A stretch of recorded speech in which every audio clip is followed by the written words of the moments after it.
well met each other. So today we're going to be looking at social and developmental psychology. Let me just check. Is that recording okay now, Emily? Yeah, I just put the record on for you. Brilliant. Thank you so much. Okay, so social and developmental psychology.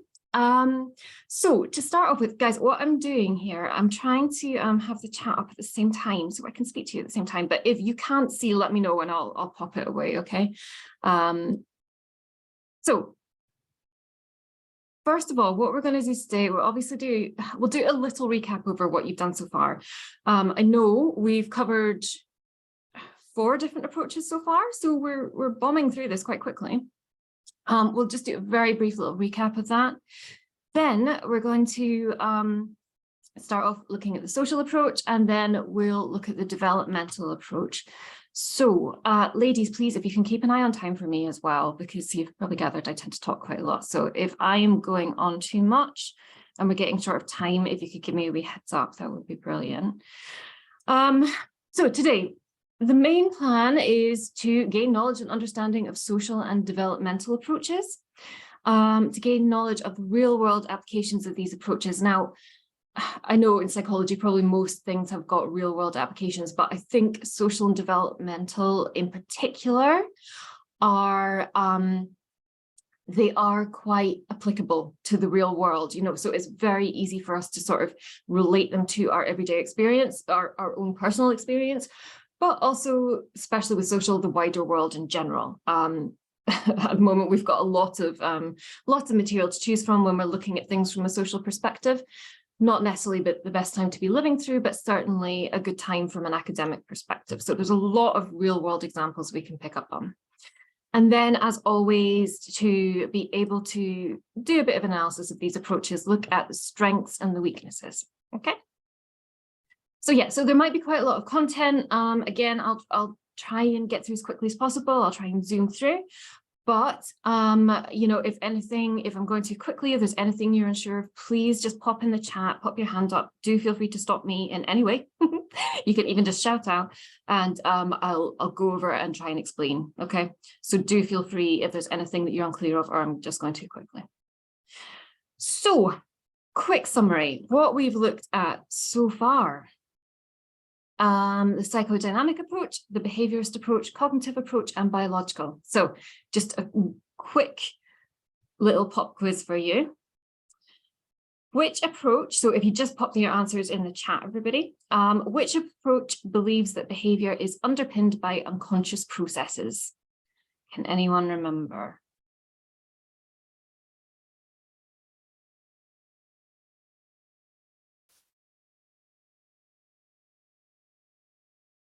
We've got some B's, good. Oh, we've got some cognitives as well, guys, good. Okay, so we've got a bit of a mixture. So we're between psychodynamic and cognitive.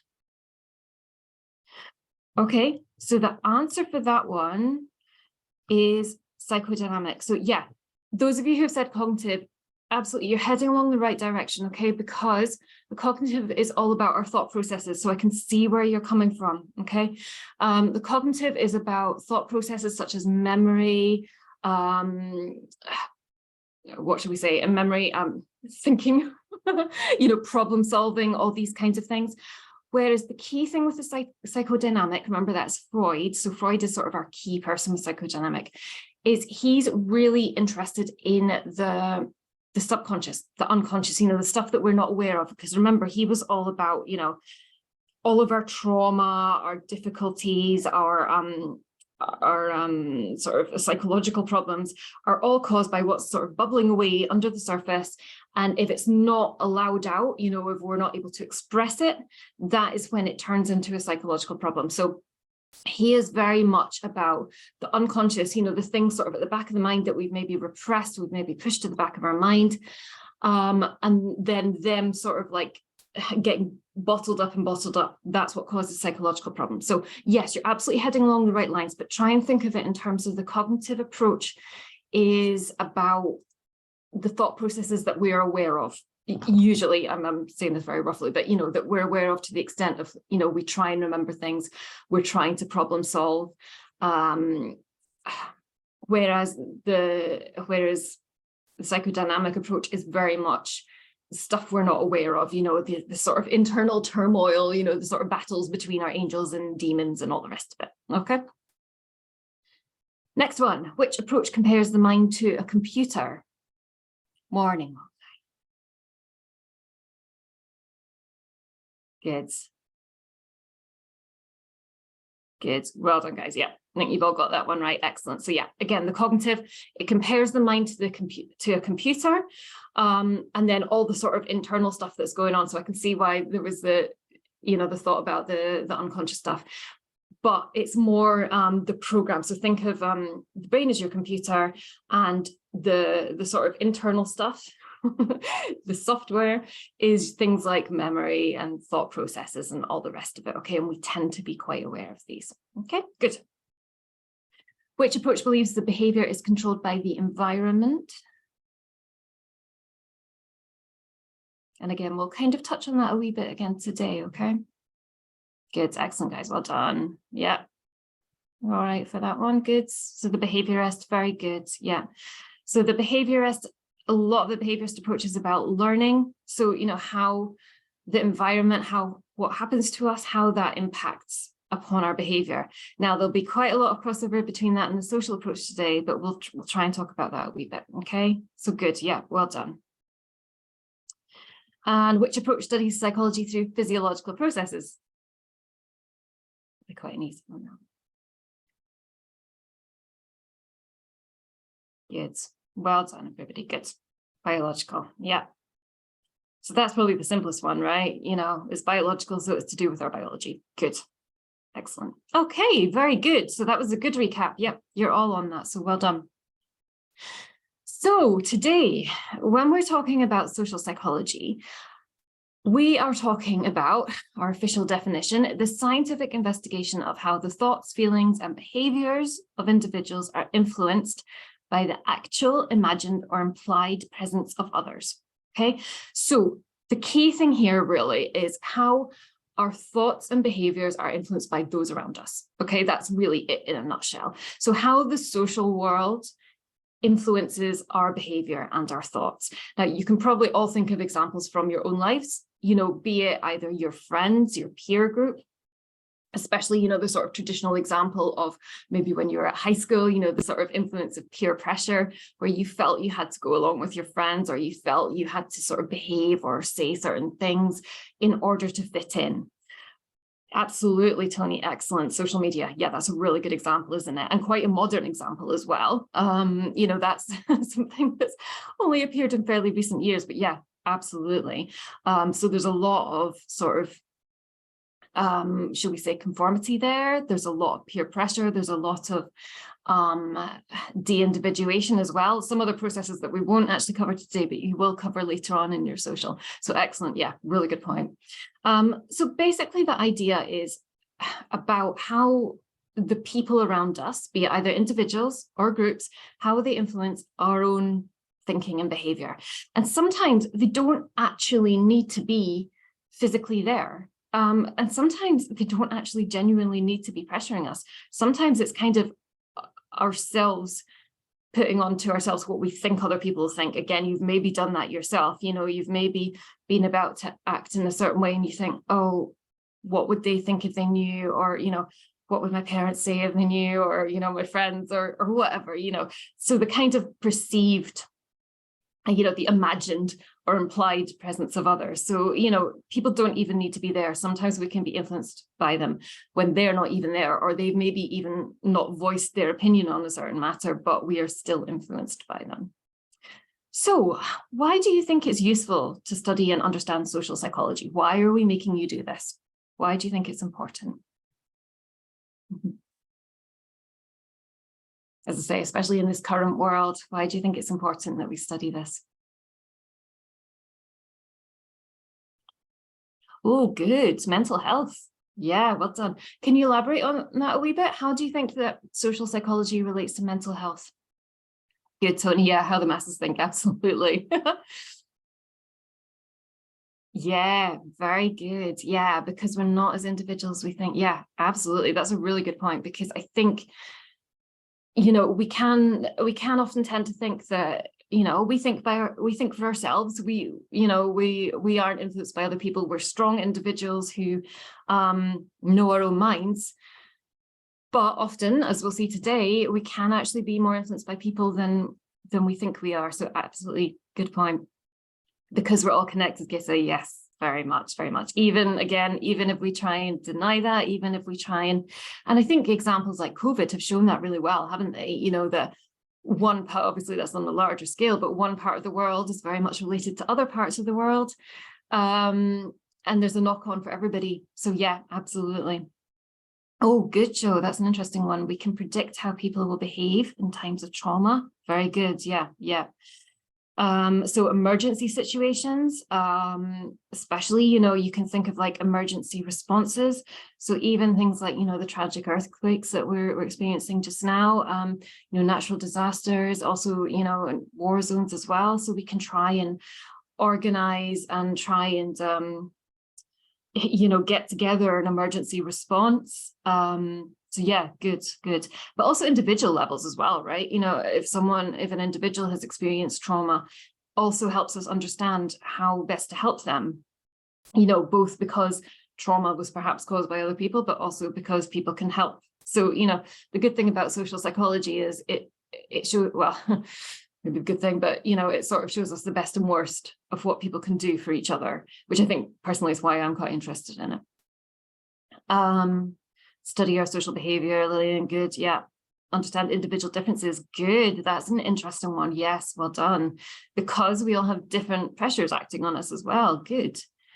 How each relationship is shown you don't speak to them, yes, very good point, Gemma. Absolutely, that's a really good point. Yeah, we don't tend to speak to our boss the same as we do our mother, very much so, or our group of friends as well. I always think that, if you think how you behave with your group of friends, especially maybe if you're having a chilled night, or you're having a night out and you've maybe had a few drinks or whatever, very, very different behavior, I'm sure, to that you'll show in your workplace, for example, or maybe even with your family.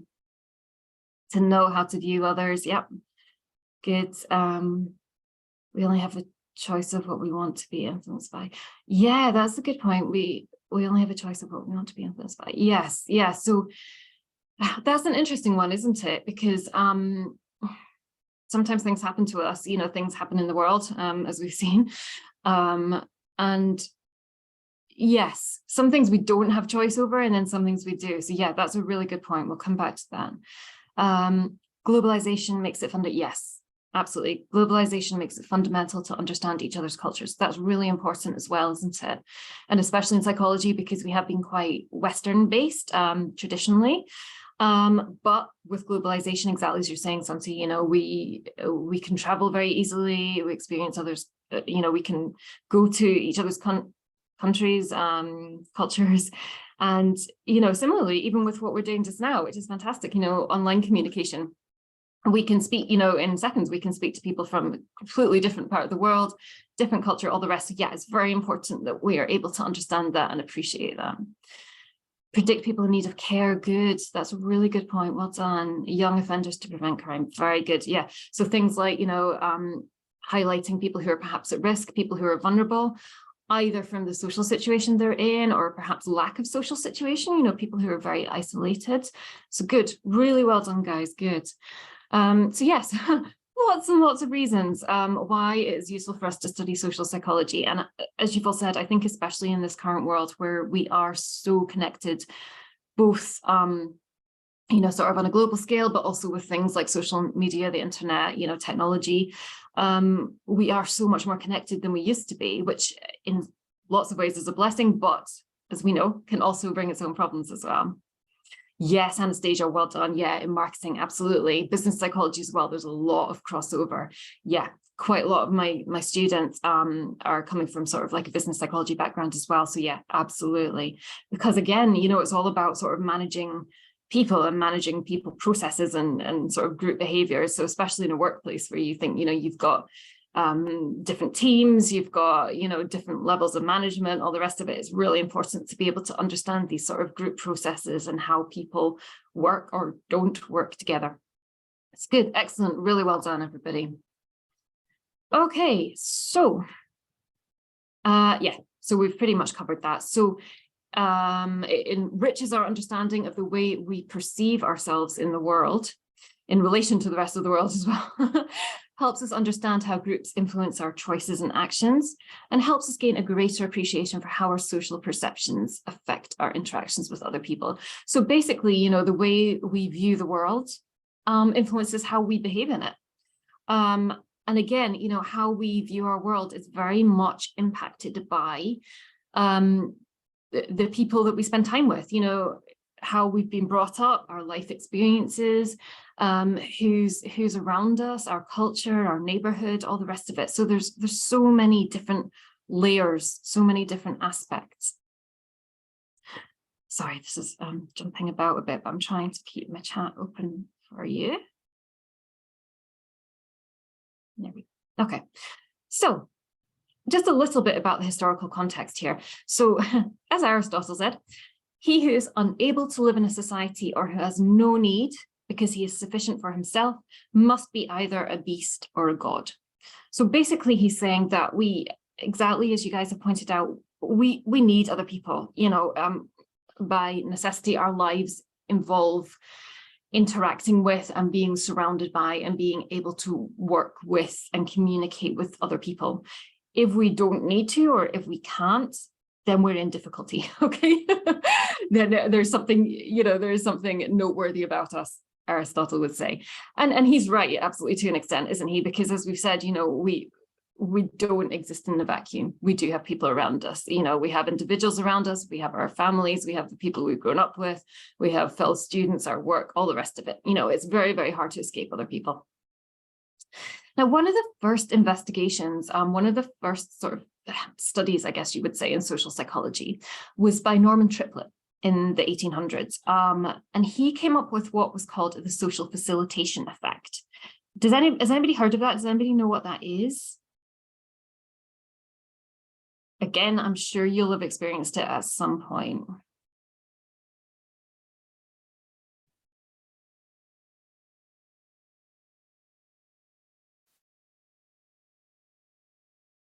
Good, yes, so social expectation, good, yeah, very much so. So it's tied in with social expectations, good, yeah.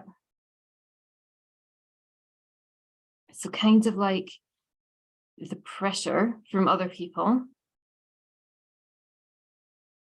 Yeah, so the idea is that with social facilitation is basically the idea that if you have an audience, you know, so if you have lots of people watching you, you perform better. It's kind of like you up your game. Again, I don't know if any of you have experienced this. You know, you've been doing something, you may be doing a task, or you've been, I don't know, maybe if you're into sports or something, you know, you've been practicing your sports, and then people sort of are hovering in the background, they're coming to watch, and you're sort of like, yeah, you know, you're feeling it, you know, you're managing and you're doing quite well, and you just, you know, you get that basket or you get that goal or whatever. Good, Francesca, yeah, absolutely. So it's basically that way that, you know, when people are watching and you're in that flow, and kind of by the fact that people are watching, you sort of up your game a wee bit. You feel like, yes, Joe, that's a good point. Absolutely. Yeah. And I think we've probably all been there too. Yeah. So the idea of social facilitation is that it's an improvement in performance produced by the mere presence of others. Now, how this was investigated was Triplett got 40 children to play a game, which was very, very basic. It was basically turning fishing rod reel. So really, really boring, very banal. But he found that those who played the game in pairs tended to reel faster than those who were alone. So in that case, it's almost like the sort of competition effect. And that's interesting. Yeah, yeah, absolutely. So if boys play sports and girls show up to watch the game, we'll change right away too. Yeah. So again, it's kind of that sort of competition, that kind of like playing to the best of your ability. So because you've got people watching, you want to show the best you can. Obviously, you know, boys showing off for girls, you know, the tale as old as time. Yeah, exactly. So it's kind of that thing that when people are watching, you kind of try and do your best, you know, you kind of, yeah, it encourages you to do the best that you can. However, we'll come back to this exactly as you're saying, Joe. And again, I think a lot of us have experienced that as well. You know, sometimes it does work. Sometimes, you know, you're doing something, you're competent, you know what you're doing. Other people are watching and you're just, as we say, you're in the groove and it's working and you're like, yeah, and you kind of flow with it. Sometimes, however, it can just make us go to pieces. And the idea is that if it's something that you're good at anyway, you're competent at anyway, the presence of an audience can make you better. However, if it's something that you're a bit nervous about or something that you're not quite, you know, on top of yourself, and then there's an audience, then you're more likely to kind of fall to pieces. So I don't know if that kind of resonates with what you were saying, Joe, certainly with me. I don't know how often I've ever had the facilitation effect, but certainly, yeah, I'm with you with the kind of like, yeah, when it doesn't go quite so well when you've got an audience. Parking for me is one of my perfect examples. It's, you know, there's people in the street and I'm trying to park and then it just, you know, oh, it just goes to pieces. Yes, Anastasia, good points. You need to observe the kids to gauge the effects of, yeah, absolutely. So what's a potential way around that then? So if you're, you know, if you're wanting to kind of observe whether the facilitation effect takes place, but without them knowing that you're observing as well, how could we potentially do that? It's a very good point. Yeah, excellent, good. Two-way mirror cameras, yeah, very good. Again, there's ethical issues with cameras to the extent that, you know, you really need to tell people that they're being recorded. But then again, if you tell people they're being recorded, then they know they're being recorded. So that can potentially influence their behavior. So yeah, there are still potential ethical issues with that. But yeah, two-way mirror is a good call. But we'll touch on ethics later on with that. But yeah, excellent point. Really well done. So there's four main research areas that we're going to look at. We're going to look at attitudes, obedience, conformity, and then group processes. So again, you know, we're just giving an overview today, and some of your later modules, you'll look into this in a lot more depth. Okay. First of all, when we're talking about attitudes, now, attitudes are quite important. What do you think of when you think of an attitude? What do you think an attitude is? You know, we all have them.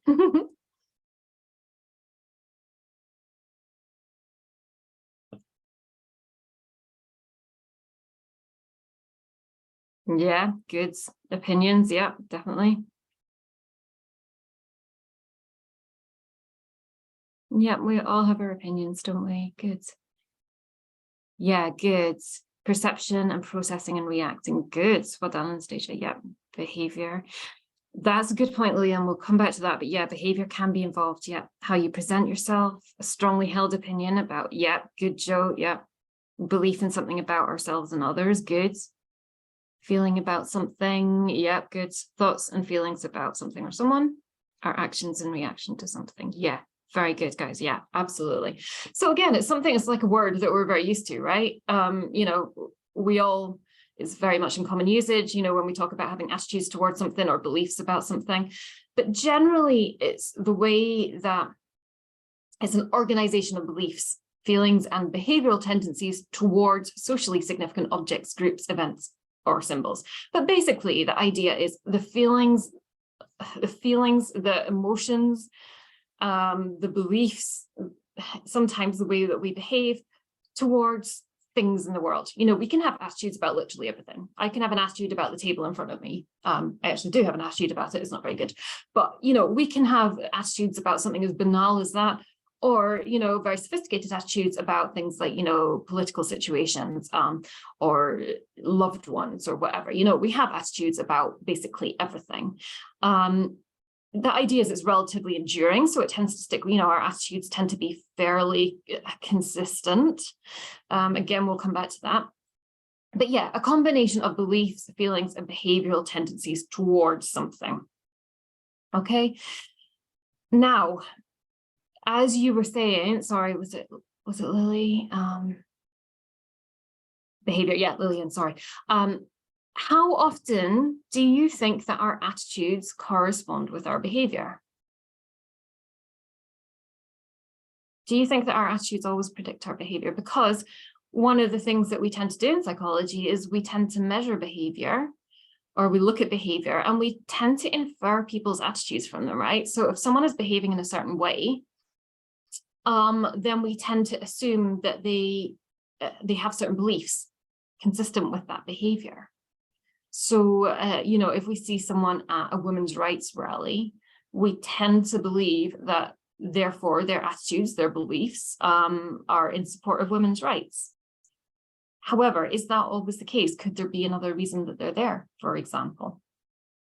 So although we tend to say that attitudes and behaviors are quite closely related, they aren't always, okay? So it's worth us bearing in mind.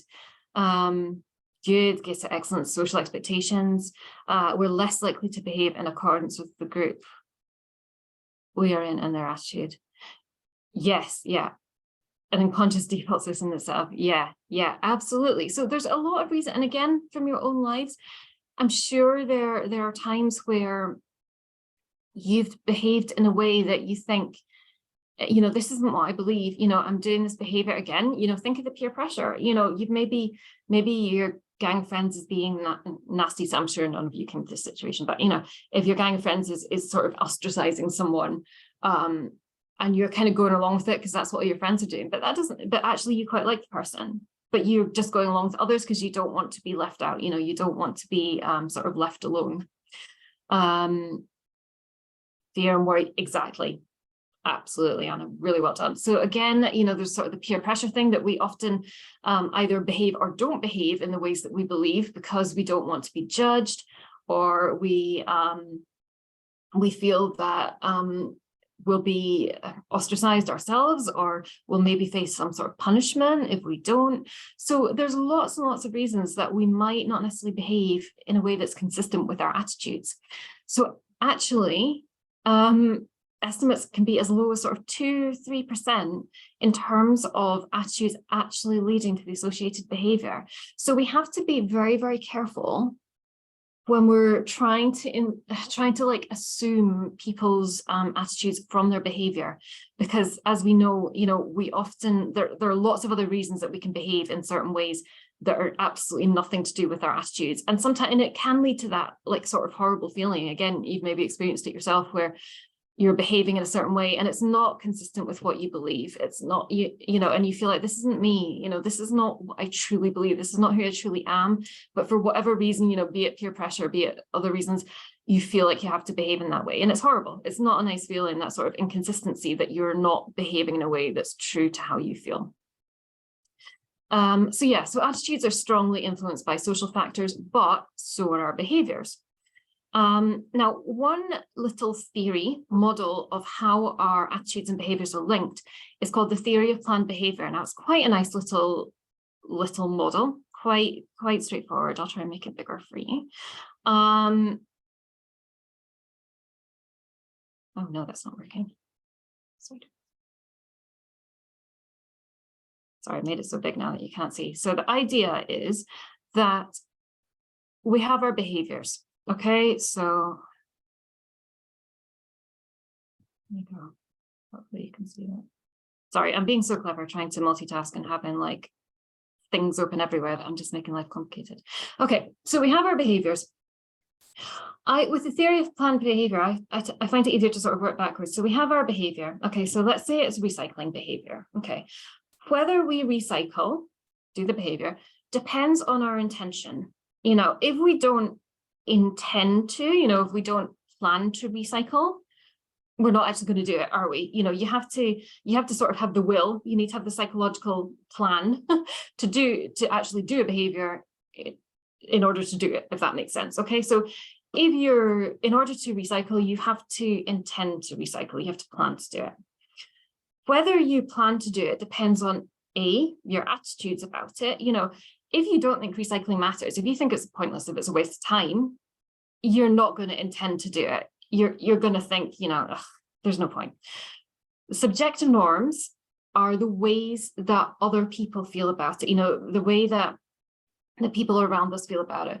So if, for example, you know, everybody else in my street, you know, is always recycling, they've always got their recycling bins out, I'll be like, oh God, everybody else obviously thinks recycling is really important. So that is going to influence my intention as well. Okay, so it could be that I don't feel very, I don't really care about it. I don't think it's important, or I don't think it matters, but maybe all my neighbors do. So I feel like I intend to because everybody else is, and I don't want to be the one sort of standing out as not being the one who recycles. There's also perceived behavioral control, okay, which is basically, do I feel I can, do I have a recycling bin? Do I have the resources available to do it? So it could be that actually I feel very positive towards recycling. It could be that, everybody else in the street recycles, there's positive subjective norms about recycling, but I don't have a recycling bin. I don't have the means to recycle. So again, that's going to kind of stop my intention. So basically, all of these, according to the theory of planned behavior, all these three things, attitudes, subjective norms, and perceived behavioral control, all feed into whether I intend to do something. And if I intend to do it, then generally I will. If I don't intend to do it, then I won't. Does that make sense? Sorry, I know that's sounds a bit abstract. Thumbs up if that makes sense. Hopefully that's okay.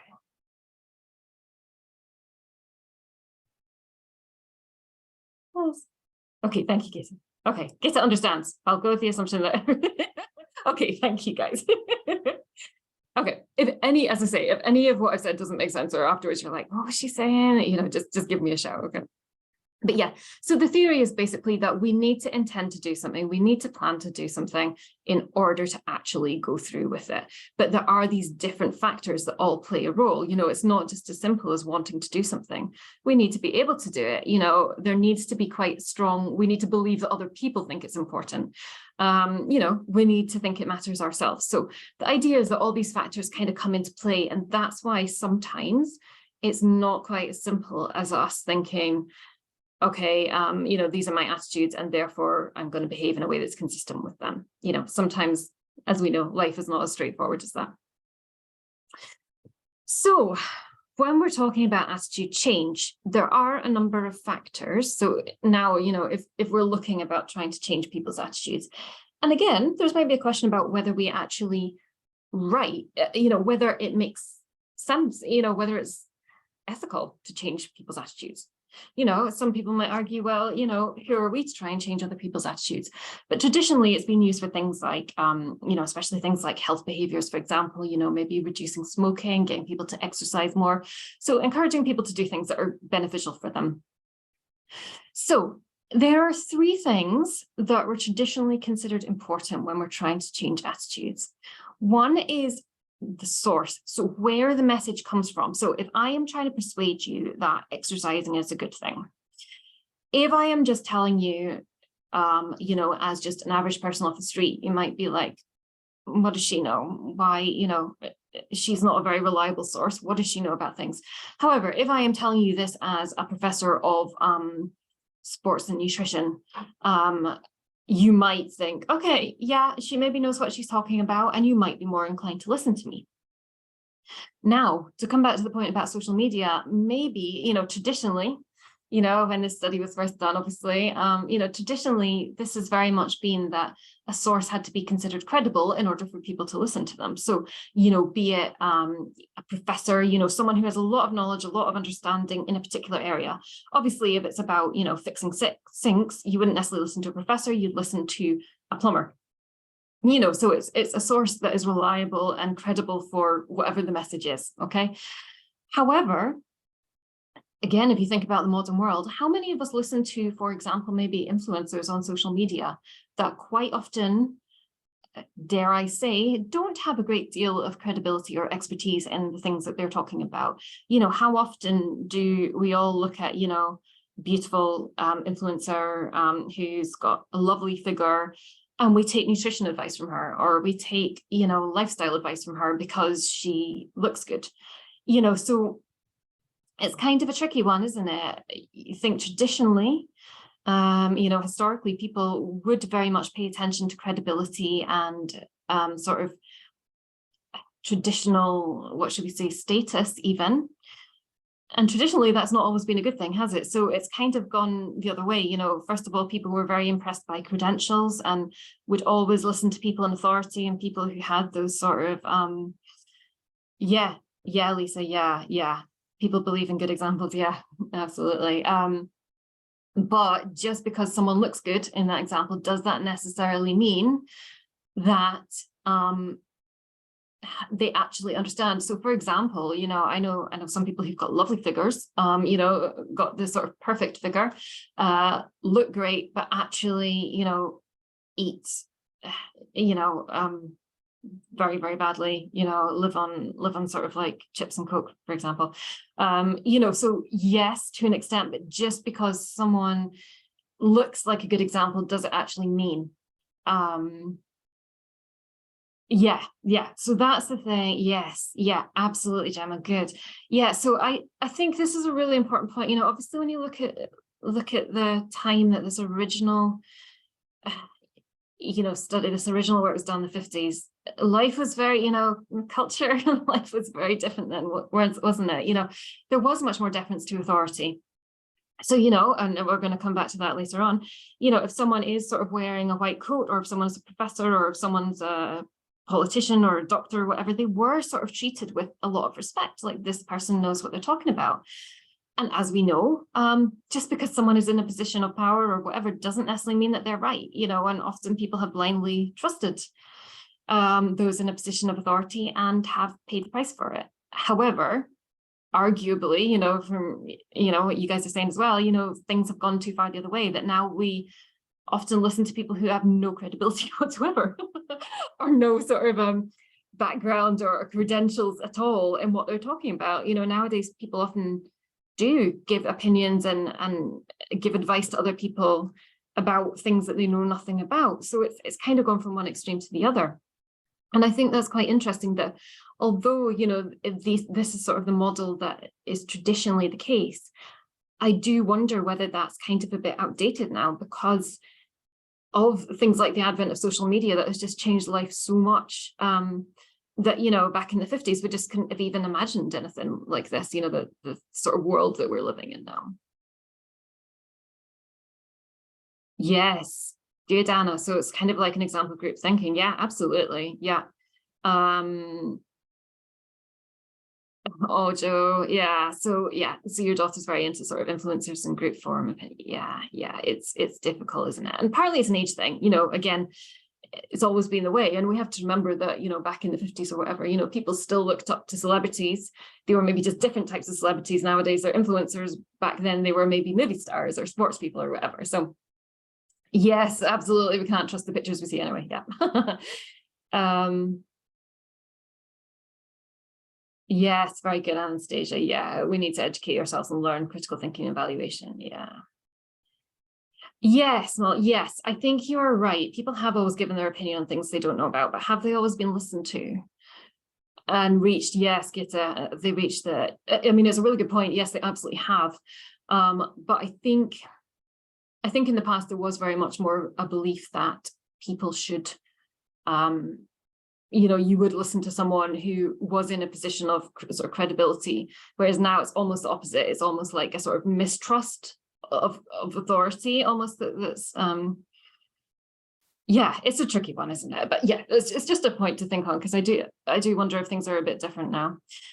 Anyway, sorry. So the message is another source, something else that's really important in terms of trying to change people's attitudes. So obviously what you're trying to say to them. So if I'm trying to persuade you that exercise is important, I would try and give you, you know, evidence. I would try and give you reasons why it's important. You know, it makes you feel better, helps you lose weight. It helps you sleep better. It helps sort of cognitive processes, etc. You know, so it would be better than me just saying to you, yeah, exercise is good. You know, the second case, you would be a bit like, right, okay, you're probably going to be a bit more convinced by me giving reasons why exercise is good. Okay, so the message is probably still, I would say nowadays, the message that you're giving when you're trying to persuade someone is important. Then finally, there's the audience, and that maybe comes back to what we're talking about a wee bit, is the sort of, you know, who we're talking to. You know, sometimes it's things like, you know, our audience, you know, are they the same gender as us?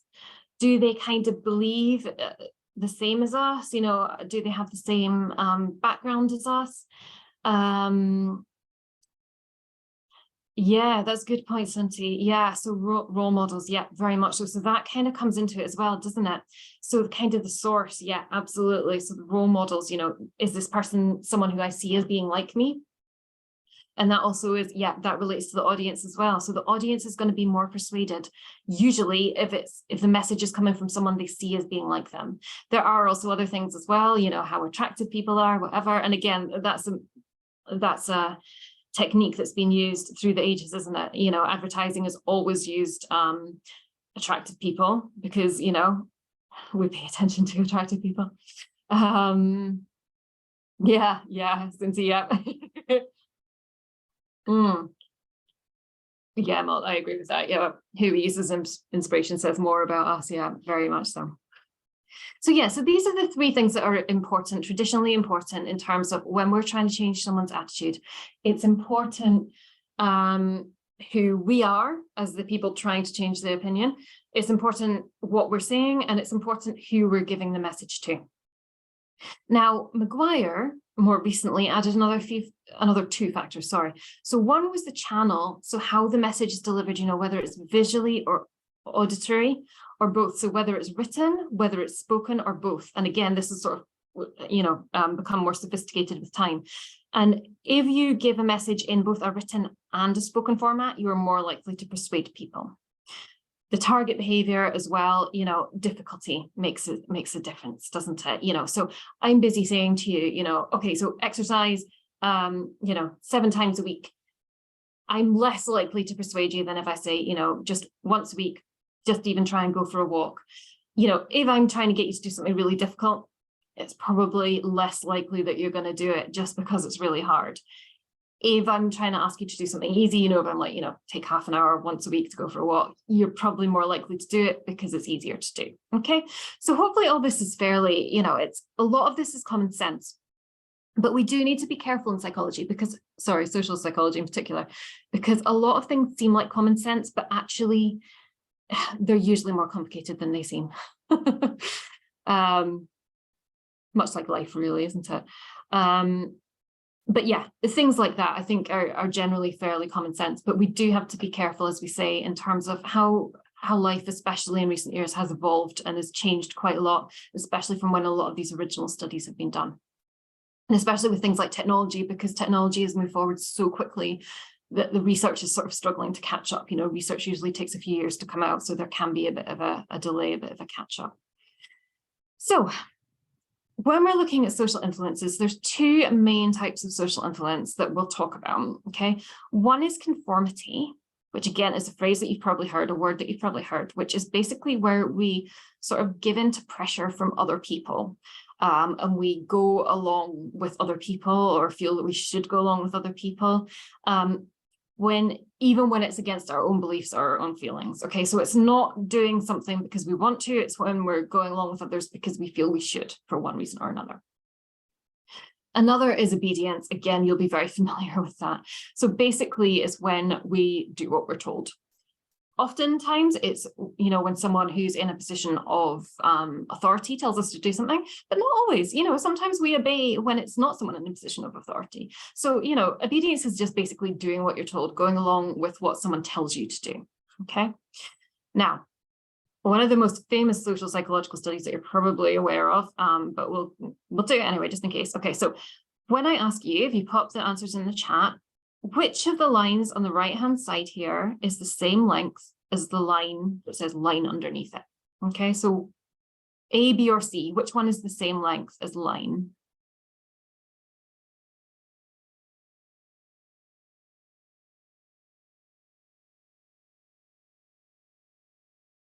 Good, yep, I think we're all A's. Yep, spot on, well done, guys.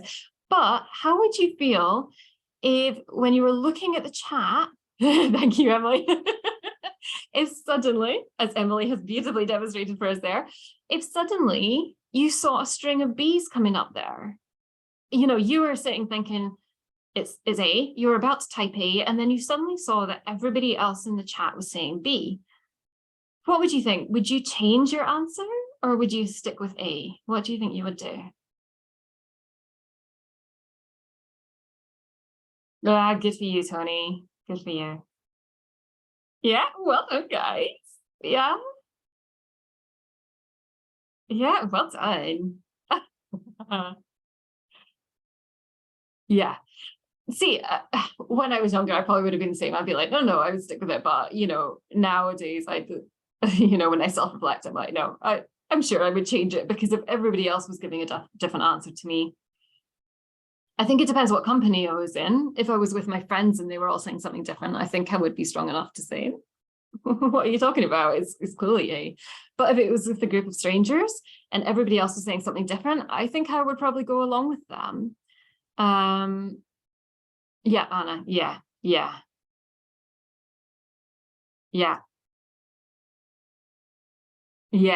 Anna. Interesting. Yeah, absolutely. So that's exactly what happened. And I love this picture, because the wee picture here is actually from the original study, which is what happened, exactly as I said. They were asked the question I've just asked you, and basically Ash's study was, he got a group of people, all of whom were actors apart from one participant. The one participant came in, sat down with the group of actors. He didn't know they were actors, obviously. And they went around the room and Ash said, which line is the same as these? And everybody in the room said B. And then you can see this wee guy in the middle here, he's like peering at it, like clearly like, what are you all talking about? It's clearly A. But as you can see, just like I said there, in his study, what Ash found was that most people did actually change their opinion to fit in with the rest of the group, because, they felt that they had to go along with it. So, whether it was that they genuinely thought, oh my God, I must be wrong, there must be something wrong with my eyes, or whether it was just that they were wanting to fit in, the idea is that they were mostly just trying to fit in, because, I mean, I don't know what you would say, but, the answer is fairly obvious, right? For me, I would maybe be thinking, if everybody was giving a different answer to me, I maybe be thinking, oh my God, I need my glasses checked. But the idea is that because it's such an obvious wrong answer, that people were just going along with others because, like we say, they didn't want to be the odd one out. They didn't want to sort of be the one questioning. They didn't want to be, they didn't want to be, that person who was giving a different answer to everybody else. Can I just say that this was actually done to me in sixth form in my psychology A level. So, how did it go? What did you do? I did not conform. So what happened was, my tutor, he'd been my form tutor since year 7. He knew of me as quite a shy child. But at sixth form, I was just sort of starting to find my voice. And what he did was he took everybody out of the class and they just stand in different places in the corridor. And then, without knowing, he brought everyone in apart from me and briefed them on the experiment. And then I came in, we sat down, and then the line experiment was done. And I just kept saying A, it's A. And I was turning to my friend next to me saying, what's happening? Why? And he said, I genuinely thought that I was picking you because it'd work on you. Really? That's so interesting, Bethany. Do you think, though, let me ask you, had it not been your friends, had you not known the other people in the class, do you think you would have done the same? I don't know, because I mean, I was friends with one person in that class who was sitting next to me, but I was comfortable with everyone in that class. Okay. It was sixth form at this time, so it was a lot of people sort of similar interests to me in psychology. If it was earlier on in school when I was maybe having a harder time, or maybe was a bit more nervous around some people in the group, I probably would have wanted to blend into the background. So I think the experiment came at the right time for me. Excellent. No, good on you. But the thing is as well, like, it could go the other way, right? Because maybe if it was your friends, you would kind of feel more, especially at that stage, when you're younger. Yeah. You might have actually felt more pressure to sort of go along with them. But yeah, well done you. That's excellent. And that is how you've turned into you've blossomed into the It's sort of great lady that you are now. be confident in my decisions. Absolutely.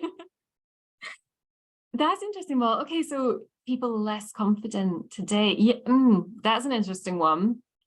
Joe, yeah, so is something that's changed in recent times. Are we more confident now than in the 50s? What do you think, guys? I don't know. Do you think we're more or less confident?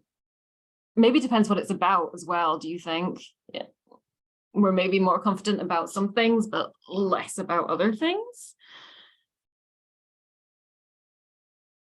I mean, when we talk about the Stanford Prison Experiment, which I know we touched upon last week, which we're actually not going to cover today, I'm really sorry. You will cover it later in social psychology. But yeah, the Stanford Prison Experiment, which you should have looked at, I think, for your, you should have looked at, I think, for your additional reading. That was replicated fairly recently, and again, there were similar behaviors, and similarly with Milgram, which we're going to talk about, that is still found today. So yeah. Joe, okay, so you're not so worried about fitting in. Okay, yeah. Yeah, I think age definitely comes into it, doesn't it? Even in relation to what Bethany was saying there. And I'm the same. I mean, I'm a lot more comfortable and confident in myself than I was when I was younger. Absolutely. So I think, yeah, you're absolutely right. I think as you get older, you are more confident and comfortable. And nowadays we're more individualistic. So maybe that would add some confidence. Yes. So standing out is not so bad. Now, that's a really good point. Yeah, because society much more, certainly our society, Western society, much more supports, being individual and being unique, and being different. So yeah, that's a really good point. Yes, well, that's a good point. So yeah, people are a lot less sure about where life is going. Yeah. There's a lot of uncertainty in the world at the moment, isn't there? Yeah, very much so. Sophia, people were more social back then. Yeah, good point. People maybe relied on each other more, would you say, sort of social in different ways, maybe? Yes, and see social media, yeah, I think has a huge impact. Yeah. Okay, thanks, Mo. Yeah, thank you for your contribution. Thank you. Yeah. It's a difficult one, isn't it? And I think, there will absolutely be research on this, which I don't have at the tip of my fingers. But yeah, it's perhaps worth looking into, isn't it? To see whether there is, see how much things have changed. But yeah, thanks, Emily. Thank you, Annie. Yeah, I'll try and finish this wee bit, I think. Sorry, on you go. Hello. Hi. Hi. I was just going to say hi. I was just going to say that also our background sometimes makes us think different, like Absolutely. where you grow up or how we've been brought up. You might Absolutely. be grown up, your family is telling you something, and you grow up thinking this is right. But when you socialize, go to school, and involve in different mindsets, you find that there is a change you can make in the different situation, not a person telling you what to do. Yes. And then you can depend on your thinking, not on people's opinions all the time, which is a bit of promoting yourself to be unique. Like, yes, you can do things without somebody telling you what to do. Absolutely. Yeah, excellent, Lillian. Really well done. It does.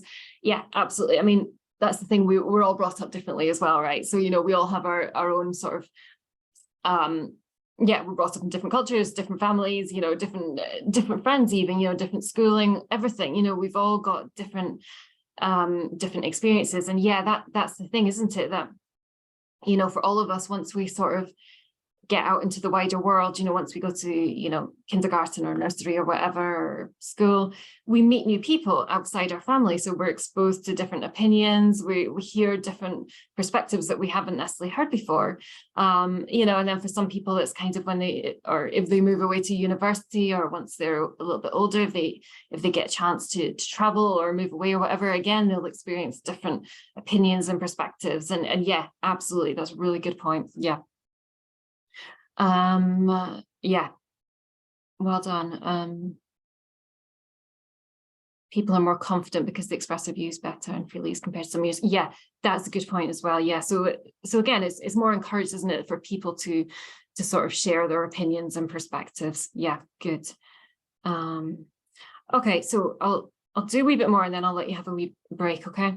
In terms of obedience now, so before we're talking about conformity, so Ash's study, I'm not going to read over bit by bit because you can obviously look over these in your own time, but the main thing about the conformity study is that the participants felt that they had to fit in with the answers that everybody else was giving, okay?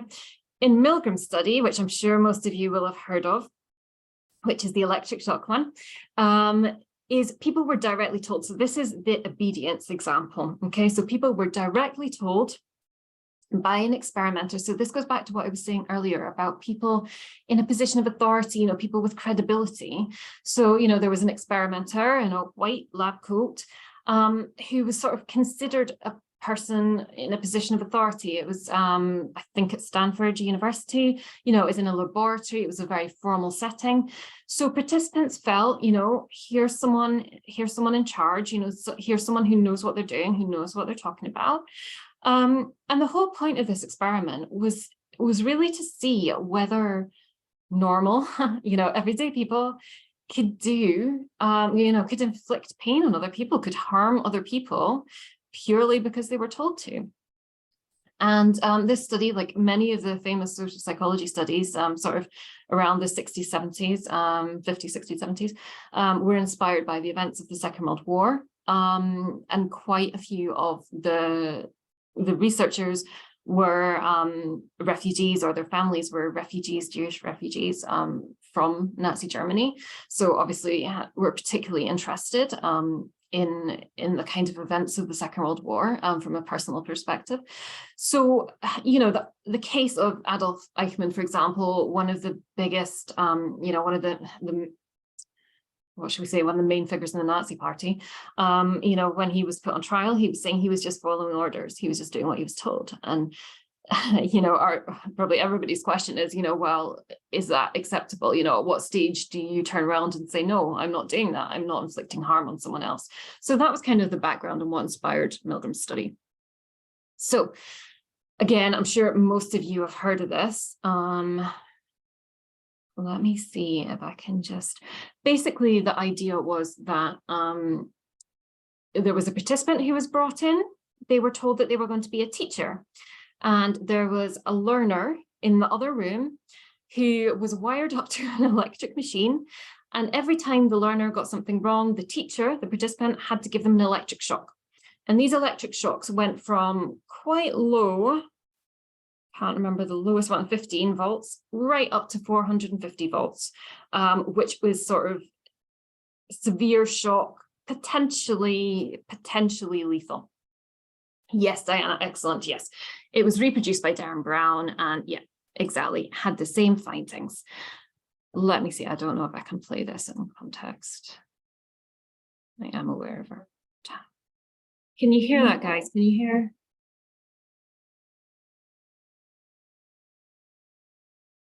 Nope. Is that coming through? The sound on that? No. Yeah, okay, sorry. Okay, what I'll do is I'll leave you to look at that in your time. I'll see at the break, I'll see if I can get it to come up on figure out how to do that. But basically, especially if you've seen the Darren Brown one. But basically what they found was that most people gave what they believed to be very high electrical shocks. Some of them went right up to 450, which, as I say, is potentially getting towards fatal. And and this just amazed everybody, because, you know, if you ask someone in the street, you know, would you electrocute someone to potentially fatal levels just because someone else told you so? Again, everybody would be like, no, of course I wouldn't. Of course I wouldn't do that, you know. And that's what people predicted at the beginning. They were like, no, people aren't going to do that. They're not going to electrocute other people. But what they found was that most people did. They went pretty high levels. 65% went right the way up. So more than half of them went to very, very high levels. I'll let you, as I say, I'll let you watch the video and the Darren Brown one as well, which is in your discussion board as well. So hopefully you'll get a chance. I really think it's worth watching. If you don't know the story, if you've not heard it before, it's really worth watching. And again, it's one of these things that we tend to think, yeah, I would never do that. I would never electrocute someone just because I was told to. But time and time again, even in modern day, we see that people actually do. So it's worth reflecting on that one.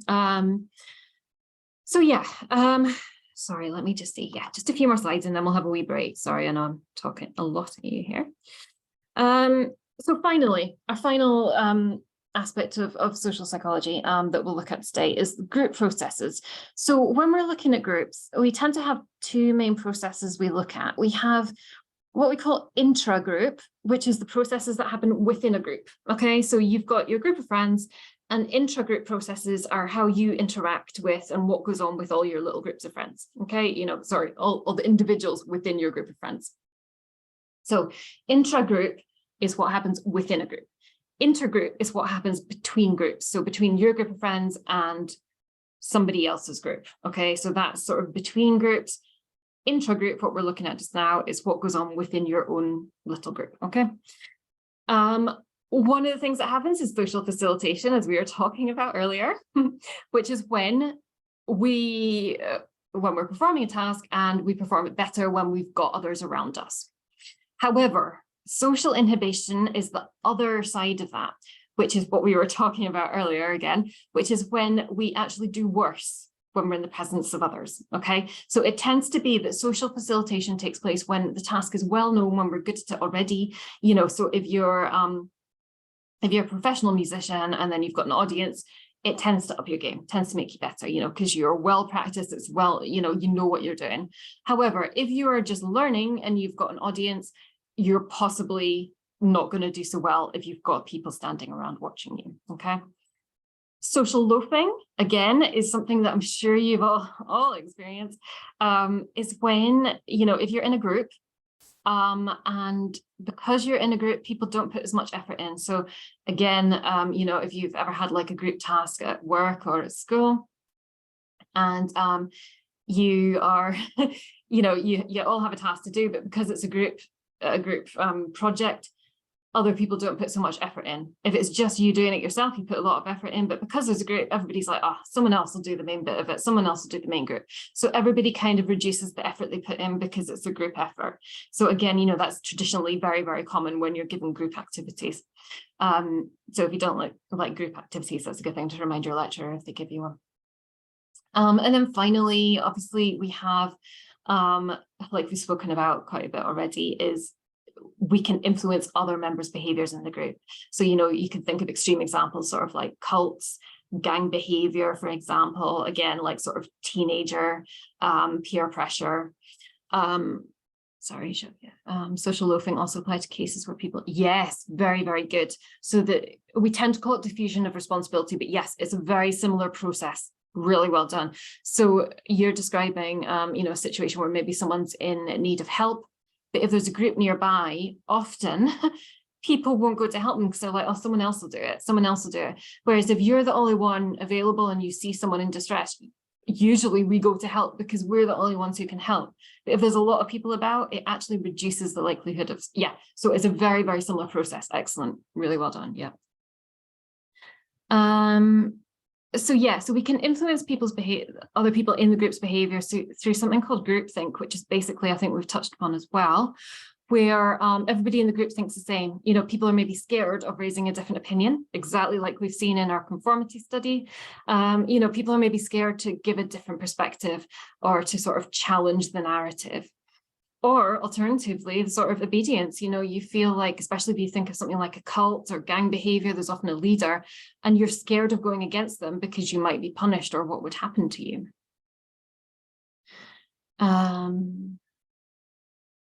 Yeah, so groupthink is basically where a group prioritizes trying to come to a unanimous decision. So again, we've seen examples of this from history, especially in things like politics, you know, where someone comes up with a really bad idea and nobody dares to sort of challenge them because they don't want to be thrown out of the party, or they don't want to, in some cases, in some political situations, you know, even worse. So nobody challenges the individual, and the group all just agrees. Again, I think you often see that with you know, sort of celebrities, don't you? You know, Kanye West perhaps springs to mind slightly. You know, obviously his entourage and people around him, no one's ever saying to him, look, you know, get some help. But you know, it's that kind of thing. And again, you've maybe had examples from your own life where people are sort of going along some bad, you know, making bad decisions, but nobody dares challenge them. It's that kind of idea. And again, obedience, as we know, is basically doing what you're told by someone else. So finally, intergroup processes. Intergroup processes are the way that we behave or how other groups influence us. So a group out with our own group. Okay. Yes, absolutely, Tony. Yeah. Woo. Absolutely, Tony. Yeah. So social identity is a really good way of sort of conceptualizing this. So social identity refers to, it's basically the way that we take on board the groups that we're part of, the way we take that into our identity. Okay, so you might think about your identity, think about who am I? You think, okay, I'm female, I'm a lecturer, I'm Scottish, I'm vegetarian, you know, and my group identity is the extent to which these groups are important to me. You know, some of these I might not even really consider part of my identity. You know, I don't really think that much about being female, to be honest. It doesn't really register with me, unless maybe I'm in a situation where everybody else is male and I'm suddenly like, oh, okay, I'm the only girl in the room.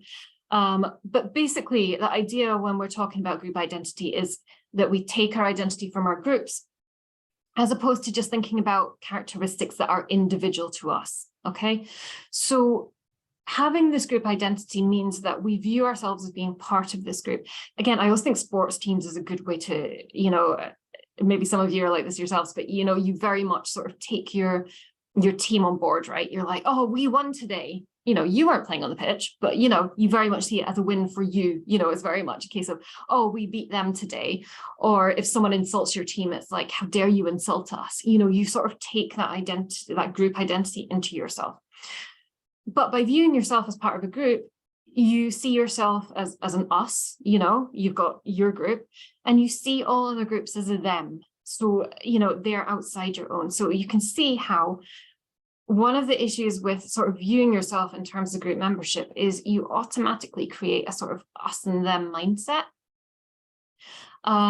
So it's something that, you know, it helps us understand intergroup processes a lot more, because as soon as you see one group, you have a group that isn't you. So you tend to have preference for your own group, and you tend to be more negative about the other group. So you can see how that can lead to things like prejudice and stereotyping, because you view the other group as all, you know, similar to each other. You know, they're not us, they're different from us. So you can see how that kind of comes around. So yeah, so group processes are really important, both in terms of how you behave in terms of like your own group, but also how your own group reacts to other people's groups. Okay, right.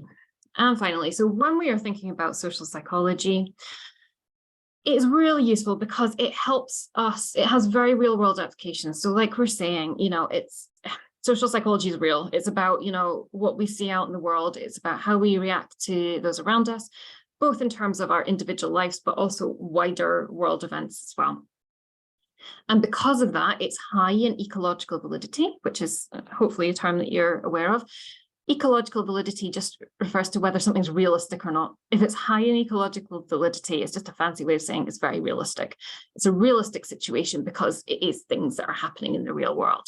However, if things are high in ecological validity, it does mean that there's lots, because it's realistic, things happen in real life, things get in the way, other things happen. So that's always an issue, is that if things are high in ecological validity, there's other variables that can potentially come into play that can influence what we're studying, okay?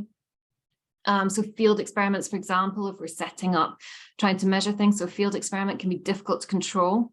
So, if you're setting up a study about, do people go to help others, then, it could be you've set up someone, an actor, to pretend to fall over and hurt themselves. But it could be that actually there's an ambulance sitting right outside and they all rush over and you're like, oh my God, this isn't meant to happen. The guy's just pretending. So, there's things that can happen in the real world that we don't have control over. Also as well that, if people know they're being studied, they can try and behave in certain ways, as you know yourselves, if you know that, you're being watched, it can influence your behavior. So sometimes it's a sort of trade-off that we can get more realistic studies to an extent, but in other ways we can, there's other variables that can sort of get in the way and potentially mess up our results a wee bit. Sorry, Tony, you're making me laugh there. Yes, you are participating in a social experiment right now. Yes, to see how you're, I'm monitoring your behavior as we speak. Yes, Anna, good. It's sometimes hard to view yourself as independent, who you are, because yes, absolutely. That's a really good point. Yeah. So there's always a big issue with sort of transitions. People often find that. Sorry, guys, if any of you want to have a quick break, so if you come back at a couple of minutes, is that okay? I know that some of you will need a bathroom break. Sorry, I know I am running a bit over after me threatening to do that, and I have done it. So if you want a few minutes, that's absolutely fine. And then we'll come back and get on with the developmental. But yes, Anna, you're completely right. Sorry, yeah, on you go, honey, on you go. I also had a question before we were talking about facilitation and incubation, because I was thinking about the exact example back in ballet school. When you have a performance, we have about 2 general rehearsals before. So it means that now you're viewed not only by your direct teacher and your course, your teacher, like studying with all this thing, but as well with the whole school, all other teachers. So, it's the most judgmental moment. And we were having the saying that if you fail during general rehearsal, you're going to be great in actual day of performing. Yes. And it actually ended up being always that way. And I was always thinking, why? Because I always failed in general rehearsals. It was like the worst performance I could give. But you're right, though. That is always the saying, isn't it? And I think, so I guess, do you think that is the social facilitation, or do you think there's maybe other things at play there as well?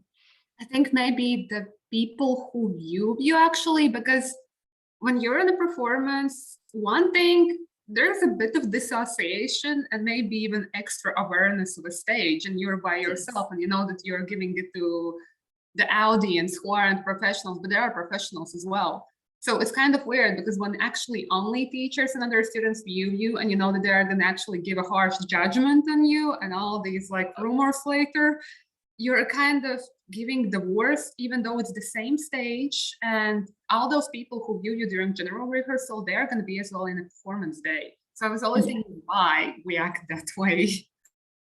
Yes, yeah, I think you're absolutely right. And it's funny because it's similar actually with this. And I was just saying to the ladies before, because of our lectures, because we are such a big class here, we tend to sit on each other's lectures, and I'm a lot more nervous about the fact that my colleagues are sitting in on my lecture than if it was just you guys. So it's maybe a similar thing that, like you were saying, when it's the people that kind of like your peers, I guess, in the school, and do you think that plays a part?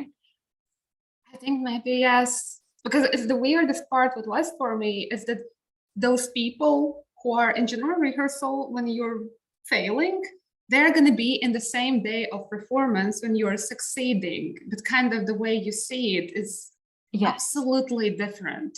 Like the shakes on the body are absolutely different in the day. Yes, yeah. No, that's a really interesting point. Thanks, Anna. Yeah, because I think with that, there's definitely a few other things in play there, like you say, It's maybe as well because you know it's a rehearsal, that maybe comes into it a little bit as well. Do you think? Because you know that it's not the sort of final official thing. And then when it's the official one, you're like, yeah.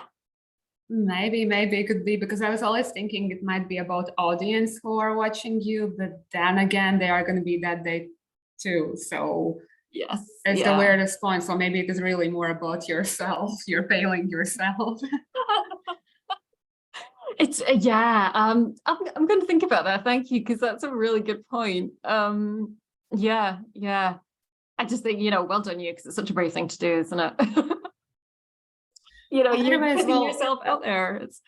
Yeah. I was still having a question, because like we're having before a task with the Milgram's replication, and we were talking about this in forum. Only I didn't write it up there because I only now thought of this fact.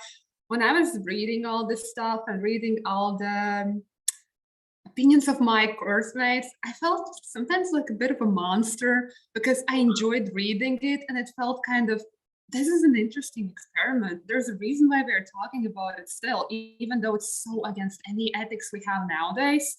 So I was thinking, would it make it actually more ethical in any way if after conducting the experiment and we said to the participants that the person is okay, learner is okay, you would give a little counseling to them, make sure they are okay? Because in an original experiment, all participants reported that they enjoyed it. But besides this information, we still think it's absolutely unethical. And when I was reading opinions, I really felt like a monster. No, I think it depends on the perspective you're looking at it. If you're looking at it from a kind of dispassionate academic point of view, then absolutely, it's fascinating, and it is so important. I mean, I think at the time for the participants, it was obviously quite distressing, but I think most of them were pleased. They felt they learned something useful from it, which I think is really important as well. Sometimes life is tough, right? And sometimes we do go through difficult situations. And I think that for them, that was obviously an example of that. But I think overall, they felt that what they learned from it was important. So no, I think you're right. I think it is very important. So yeah, absolutely. Sorry, honey, I'm gonna get on just now, but thank you. Yeah. There was some. Of course, thank you a lot for our answers. If you have, feel free to send any more comments. So, because I think the discussion about Milgram has been really good. So yeah, do feel free to post more. Absolutely. Okay, guys. Hopefully you're all back. Sorry, I know, as I say, I know I'm rushing through as ever. But we'll get going with the developmental. In terms of developmental psychology, previously developmental had focused mostly on children, which makes sense, right? Is the stage of your life that you change the most, you develop the most, and also a stage of life that we can intervene. If there are potential difficulties, it's a time that children are very malleable, so we can potentially help children if they're experiencing any difficulties. But now developmental psychology has changed a bit and turned into lifespan psychology, which is fantastic, because we change throughout our lives. It isn't just childhood. Yes, we change very rapidly, and there's a lot of things that happen in childhood. But, development change happens throughout an individual's life. So we now tend to look at developmental psychology in terms of stages of development, okay? So we start from prenatal development, so conception to birth. So what happens in the womb, basically, because again, previously we didn't have the technology, we didn't have the knowledge, but now we do, and we know that there are a lot of physical, obviously, but also other cognitive processes that can go on within the womb. And obviously, this has implications for further discussions around things like abortion rights, etc., which we obviously won't talk about today, but it is still worth bearing in mind. Infancy and toddlerhood, so kind of birth to 2 years. Those of you who are parents or have ever worked with children will recognize these stages very well. Early childhood, so sort of 2 to 5 years, middle childhood, 6 to 11, and then adolescence, which is 12 to 19. Then adulthood, so we're looking kind of 20 to 40, the middle adulthood, so 40 to 60s, and then late adulthood. So as you can imagine, these stages are all very different from each other. You know, if you're a psychologist studying, you know, late adulthood, you're going to be looking at very, very different issues than if you were studying, you know, middle childhood, for example. You know, so it makes sense now that we've got more of an all-encompassing developmental psychology, that we are looking at the whole lifespan. You know, traditionally it was considered that children were just mini adults, so anything that applied to adults applied to children, but just on a lesser scale. But again, any of you who have any experience at all of either growing children yourself or working with them will know that that's not the case. And like we say, you know, again, you'll know from your own lives how different stages of life are. Now, one way of understanding human development is Bronfenbrenner's, sorry if you'll all be able to correct me with my awful pronunciation there, ecological systems theory. Okay, so the idea with this is that in child development, so we're going back to the child at the moment, is when we're looking at their development, there's sort of different layers that we can look at in terms of what influences the child. So first of all is their microsystem, so their immediate environment, so you know, the people around them, so usually parents, caregivers, you know, their immediate family, maybe once they go to nursery, kindergarten, you know, their carers, their teachers.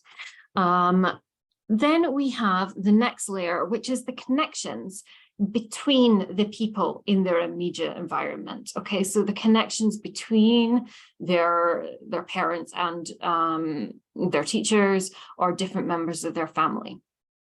Then the exosystem, which is the indirect environment, which is, you know, basically if anything happens to their immediate environment. Okay, so, you know, for example, if maybe a parent got unwell or had an injury or something, and this could potentially influence the way that they behave towards the child, or could influence, you know, what is going on in their life, which in turn would influence the child.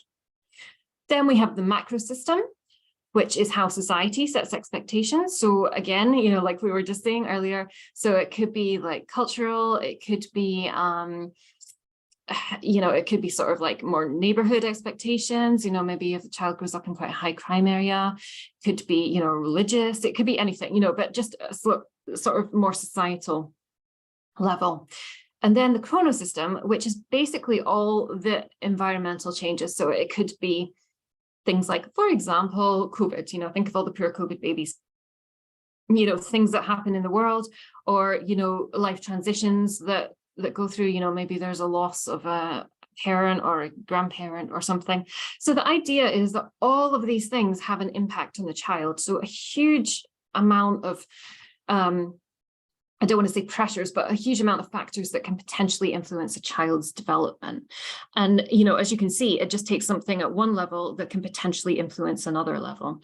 And again, I'm sure you can all think from your own lives, you know, if any of those things apply, you know, maybe how maybe your parents reacted to maybe other family members, or, you know, if there was rivalries between the family or whatever, you know, you could probably apply that. Now, developmental psychology also focuses, all psychology does, but development especially, is kind of the tension between the sort of nature and the nurture side of things. You know, traditionally, you know, some would argue that childhood, you know, children were sort of born sort of pre-made. You know, you had obviously you inherit your biological characteristics from your parents, and that was you kind of predetermined what you were going to be. In contrast, you know, traditionally in the sort of 17th century, we're talking about people being born as a blank slate. So basically people were born, and then their personalities, their behavior is influenced very much by what happens to them. So again, the kind of social aspect that we were talking about. And then Watson, for example, one of the behaviorists, he very much believed similar. You know, he was saying, you know, child is born and basically I can either turn him into a criminal or I can turn him into a genius, basically by, you know, the environment that he's put in. Now, we have learned, you know, we've kind of developed a bit, and we know that basically everything is a combination of nature and nurture. You know, yes, we are born with certain characteristics. We are born with certain biology, certain genetics, certain, you know, our brain has a certain structure, all the rest of it. However, how we are raised also has an impact, and it also has an impact on the biological things that we are born with. So the two very much interact with each other. So you can have, for example, you can have a child who is born maybe with a predisposition to, you know, certain illnesses, but if they're raised in a very nurturing environment and you know, have a lot of input, a lot of schooling, a lot of care and nurture, their risk factors may never come into play. Similarly, you could have a child who, you know, biologically is is fine, but if they are subject to neglect or deprivation, this can have a huge impact on them physically, on their biological processing and their physical well-being. So the key thing is that basically nature and nurture interact. And again, you know, you'll see this argument, you'll see this discussion coming up time again in psychology, but especially I think in developmental, it's quite important because we talk about, you know, when we're talking about sort of development of things like, you know, intelligence, you know, intellectual capacity, but even like physical development, physical movement, but also interaction with others as well. You know, time and again, we hear examples of children who have maybe experienced abuse, and then as they grow up, you know, they might sort of, there's a link, for example, between childhood abuse and some psychiatric conditions. And again, that doesn't necessarily mean that one causes another, but there can be an interaction of lots of different factors. So it's really interesting, but it's also really important that we bear in mind all these different factors come into play. So when we're talking about different aspects of development, in terms of sort of as a child develops, so we're just obviously focusing on wee ones and children today. Again, when you go on to study developmental psychology later, you'll be talking about different stages. There's obviously physical development. So as a child grows, you know, they physically grow, as you know. You know, they get bigger, their brain develops, all the rest of it. They develop motor skills, they develop the ability to touch things, to manipulate things, and also their health. So all of these things develop as they get older. There's cognitive development, so to do with their thinking, as we said earlier. So the ability to pay attention, to remember things, to solve problems, and also language as well. Obviously, you know, again, you know, as babies get older, they learn to communicate more. They're able to come up with some words and then sentences and then communicate quite well. And then there's social and emotional development as well, which is really important. You know, how they communicate with others, their moral reasoning, their understanding, expression of emotions. So basically the kind of factors that are really important for engaging with the world around them, you know, just like we were saying earlier, you know, sort of processing and managing to live in a social world. So the cognitive development, when we're talking about this, so again, just when we're talking about cognitive, just remember, you know, to do with brain processes, really. So now there's literature, tons and tons of literature on all of this. So this is very much a whistle-stop tour here. And perceptual development is basically managing to start to make sense of the world, you know, recognize objects, starting to make sense of the world. As you know, babies are often touching things, feeling, usually putting things in their mouths to figure out what things are. Developing memory, developing language, and theory of mind. So the awareness and understanding of other people, you know, so the theory of other people's minds as well, okay? So the evidence we have for this is that children, well, even fetuses, so like we were saying earlier, you know, they can recognize their own mother's voices better than other people's voices.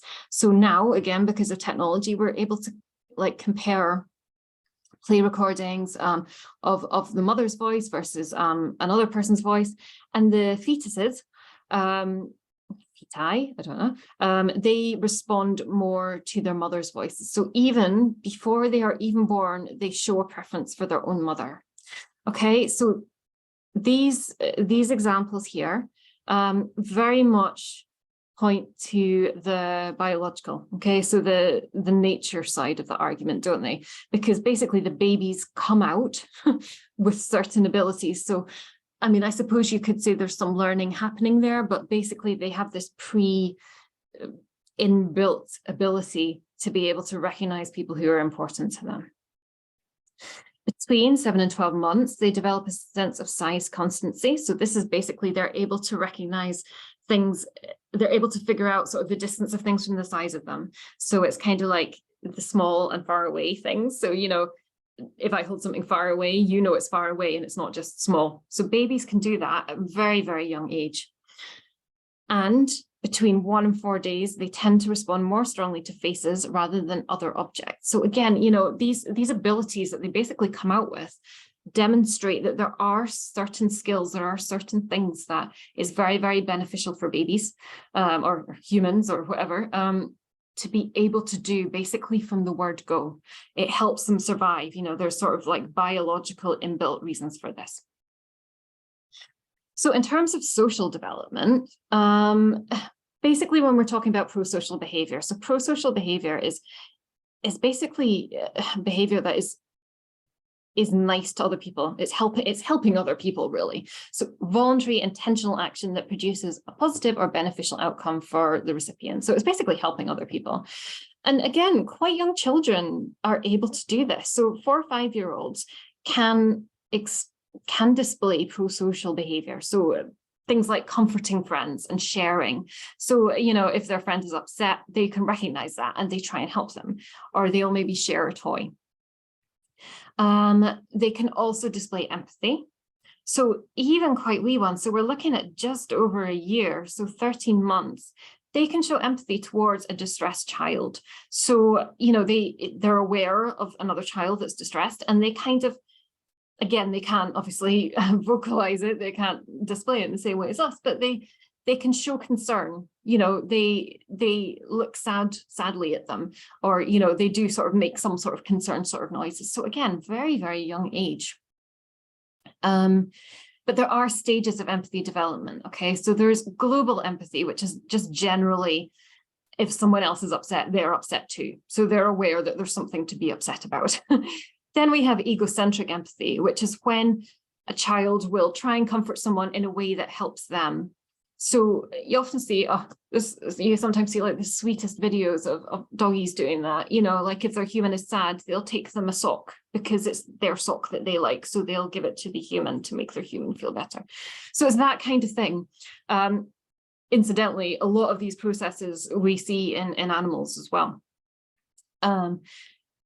So at sort of kind of second year on, children tend to help others in the way that they find useful themselves. Then by the 3rd year, they're starting to become aware that maybe, you know, other people feel comforted in a different way from them. So they start to be aware that other people think or can think slightly different to them. Some adults could maybe do with that, but, you know, there we go. So their responses to distress are therefore more appropriate to the other person. So they realize that maybe the other person can be helped in a different way from which they would be helped. So again, that's very, very sophisticated for a child of 3, you know, when you think about it. As we say, some adults don't seem to be very good at that. And then empathy for another's life condition. So by late childhood or early adolescence, children become aware that, you know, basically people's life experience can potentially influence them. So again, you know, some adults aren't necessarily very good at that. So, you know, we're talking, again, still quite young without much life experience, you know, early adolescence, but children can be aware of other people's life experience. And again, that's something, you know, talking about things like social media and awareness of what's going on in the world, that probably is more prolific nowadays, because we do tend to be more aware of what else is going on in the world and other people's situations. Then gender development. So this is a really interesting one, that a study looking at adolescents, so bear in mind we're talking about adolescents here, reactions to reading a description of a distressing situation. So older teenage girls showed more empathy than younger teenage girls. So empathy is obviously something that develops as we get older. The results were similar with adolescent boys, which actually surprised me a bit, but only when the distressed student was female. So again, sort of going back to what we were saying about boys sort of putting on a play for girls. Again, you know, adolescent boys were more sympathetic when it was a distressed female. So again, kind of shows the sort of inbuilt, sort of more protective nature of guys towards girls. However, when the student was male, older teenage boys were much more dismissive. They showed a lot less empathy. So again, sort of coming back to these sort of norms that, you know, for guys as they get older, it's very much a case of we've got to protect, we've got to look after women. But, you know, if boys show distress, then, you know, they're dismissive, which again is quite scary, right? When you think about even at that age, you know, these sort of like gender norms have come through. Yeah, the type of measure made a difference. So basically how we were measuring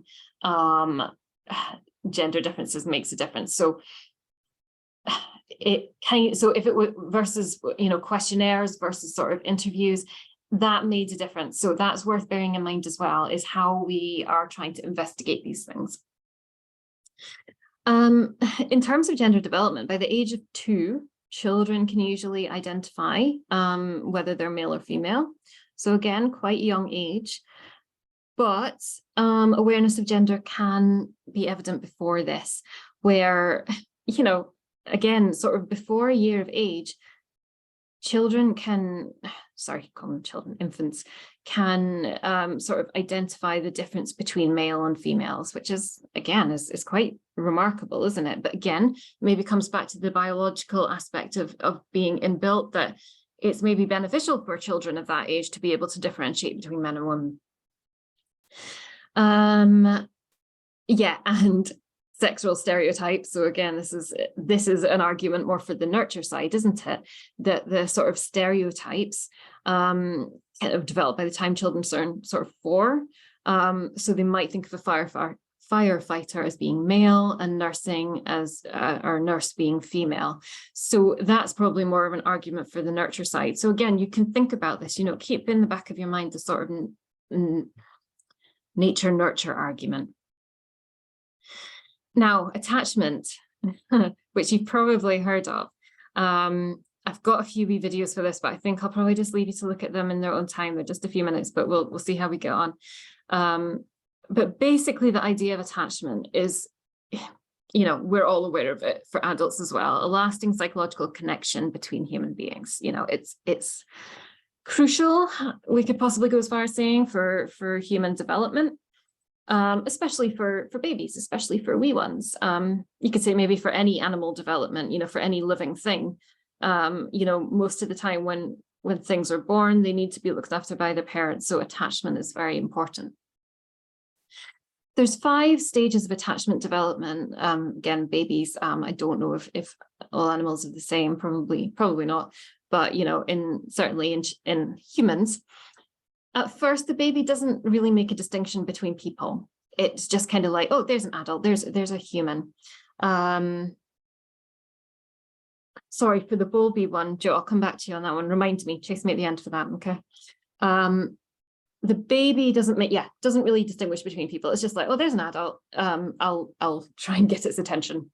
At 5 months, however, they tend to start to be more discerning, and they start to form a sort of singular attachment, which is usually with the mother, but the primary caregiver. Bear in mind that a lot of this research was done in, you know, again, quite a while ago, so it often refers to the mother. But, you know, when we talk about mother, just take that as mother/primary caregiver. You know, obviously, you know, in those days, it was pretty much always the mother who was the primary caregiver. Obviously now it's not necessarily, but, you know, just read it as such. So at 5-ish months, they form a preference for the primary caregiver, and they react differently to everybody else. So they are more focused on, they smile more for the primary caregiver, they focus more on them. At 7 months of age, the infant wants to stay close to their primary attachment figure, and might even show signs of distress when they are separated. So by that time, there's very much a preference. There's very much this person who they are attached to, that they have focused on. You know, there's one individual person that they really sort of draw upon, focus on. At 3 years of age, this relationship becomes more goal corrected, so that the child is able to sort of respond to their caregiver's needs. So it's more of a sort of reciprocal relationship. It's more of a kind of like a give and take, as opposed to just being primarily focused on the child. And then at 5 years, the child has internalized their relationship with their attachment figure. So they are still attached and still committed, even if the attachment figure isn't there. You know, there's still this bond, this relationship. And again, you know, these things are all really important to bear in mind, you know, maybe in situations of perhaps trauma or loss, or just, you know, separation for any reasons. Attachment theory, again, you know, this is sort of very, very key theory in development. And there's a study which this is based on called The Strange Situation. As I say, there's the wee link there that I'll let you have a little look through. It's basically a very, very convoluted experiment that was done with children back in the 60s, which involved a baby, the mother and a stranger in a room, so in a lab, but it was a sort of comfortable lab made to be a sort of like playroom. So there was children's toys, it was comfortable, there was children's stuff in it. There was a two-way mirror, so the experimenter would watch through the mirror, and basically the mother would leave, stranger would come in, and there was various convolutions of this. And the main point of it was to see the way the child reacted. How did the child react to the mother? Was the child okay with playing by itself? Was the child okay when the mum left? Was the child okay with the stranger? Or did the child become quite distressed? Did the child, was the child resentful of the mother for leaving? Was the child okay with the stranger, or was the child, so it was basically to see how the child responded. So here is a blow-by-blow account of all the different, and again, it's in the video, so it's probably best to watch the video first, and then you can read through that. We don't expect you to know that off by heart, but it's good to know sort of the process that was involved. And then based on the reactions, based on how the child reacted, Ainsworth came up with this notion of attachment styles, which again, I'm sure you'll have heard of because it's very much in the popular consciousness, again, talking about it. Thanks, Gitta. Bye just now, honey. It's very much in popular consciousness, and we talk about it a lot, this notion of attachment styles, even in adulthood, and how this relates to your relationships. So she came up with this idea of secure attachment, which is basically when a child is quite comfortable, it sort of has a healthy attachment to its mother. So they explore the environment when the parent's there, they're upset when the parent leaves them, but then they're happy when the parent returns. All is okay, that is considered normal. And again, I'm using air quotes because again, this was done in a bit of a different time, but this is where this theory has come from. This is considered normal attachment. There is, however, other options. One is called resistant, where the child clings to the parent. They cry when the parent leaves, so they're quite sort of insecure almost. They cry when the parent leaves, but then they're angry when the mother returns. They're angry at them for being left. What's called an avoidant attachment is that they don't care if the mother leaves. They're just like, whatever, and then they ignore her upon her return. These are the three main ones, and then latterly, much later on, there was a notion of disorganized attachment was suggested. Here, no consistent behavior is observed. The child was okay when they were separated, but they often appear confused. Basically, they were showing sort of inconsistent, again, behavior, disorganized behavior. And apparently this is strongly related to risk for psychopathology. Now, again, these are suggestions. This is a theory. It's a very popular one, especially, a lot of psychology is based on it. It has obviously been critiqued. So, you can do as you wish with it, but, it's important to know about it because it's really, really key. It's a very main seminal theory in psychology and developmental psychology. Okay, so in terms then, sorry, I know I've just whizzed through this. In terms of developmental psychology, when we're evaluating it, is again, like social, is very useful in terms of application to real life.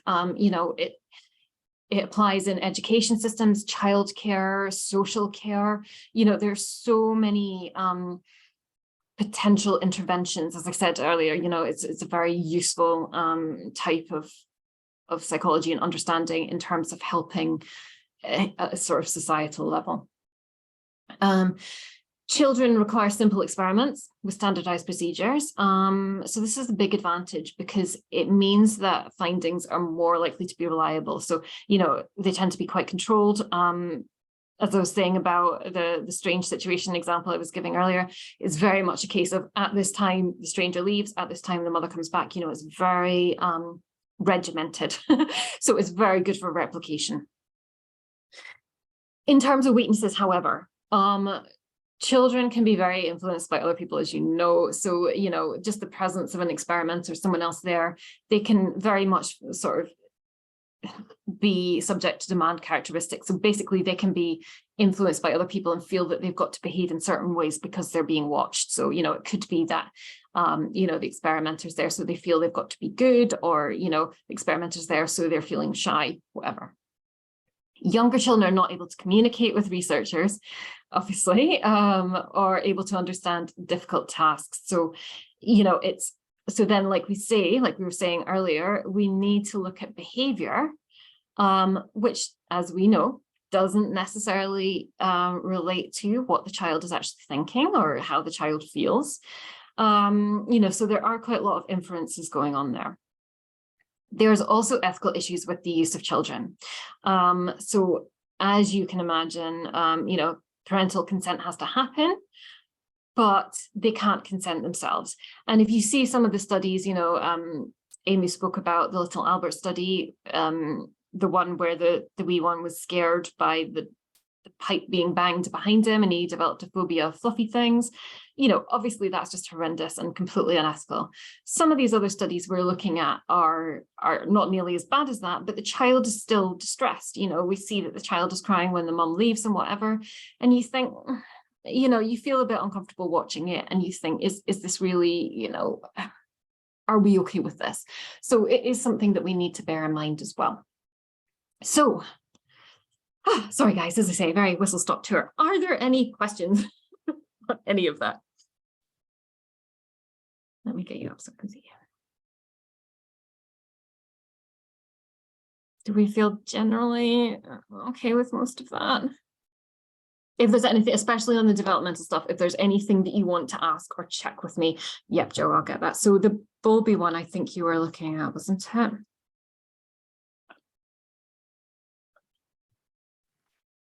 Yeah, it was the Bowlby and Grusa. Okay.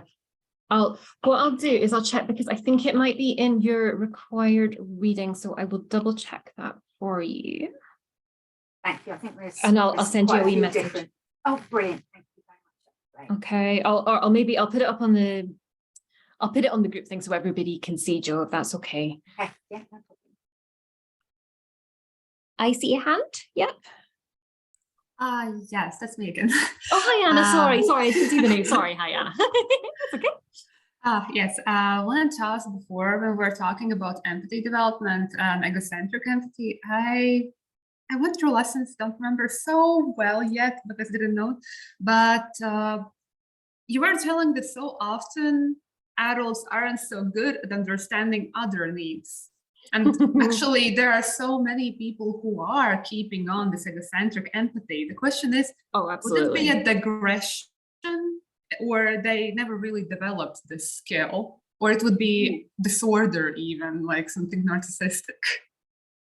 That's an excellent point. Oh, ladies, do any of you want to pop in with that? If any of you are, I think both.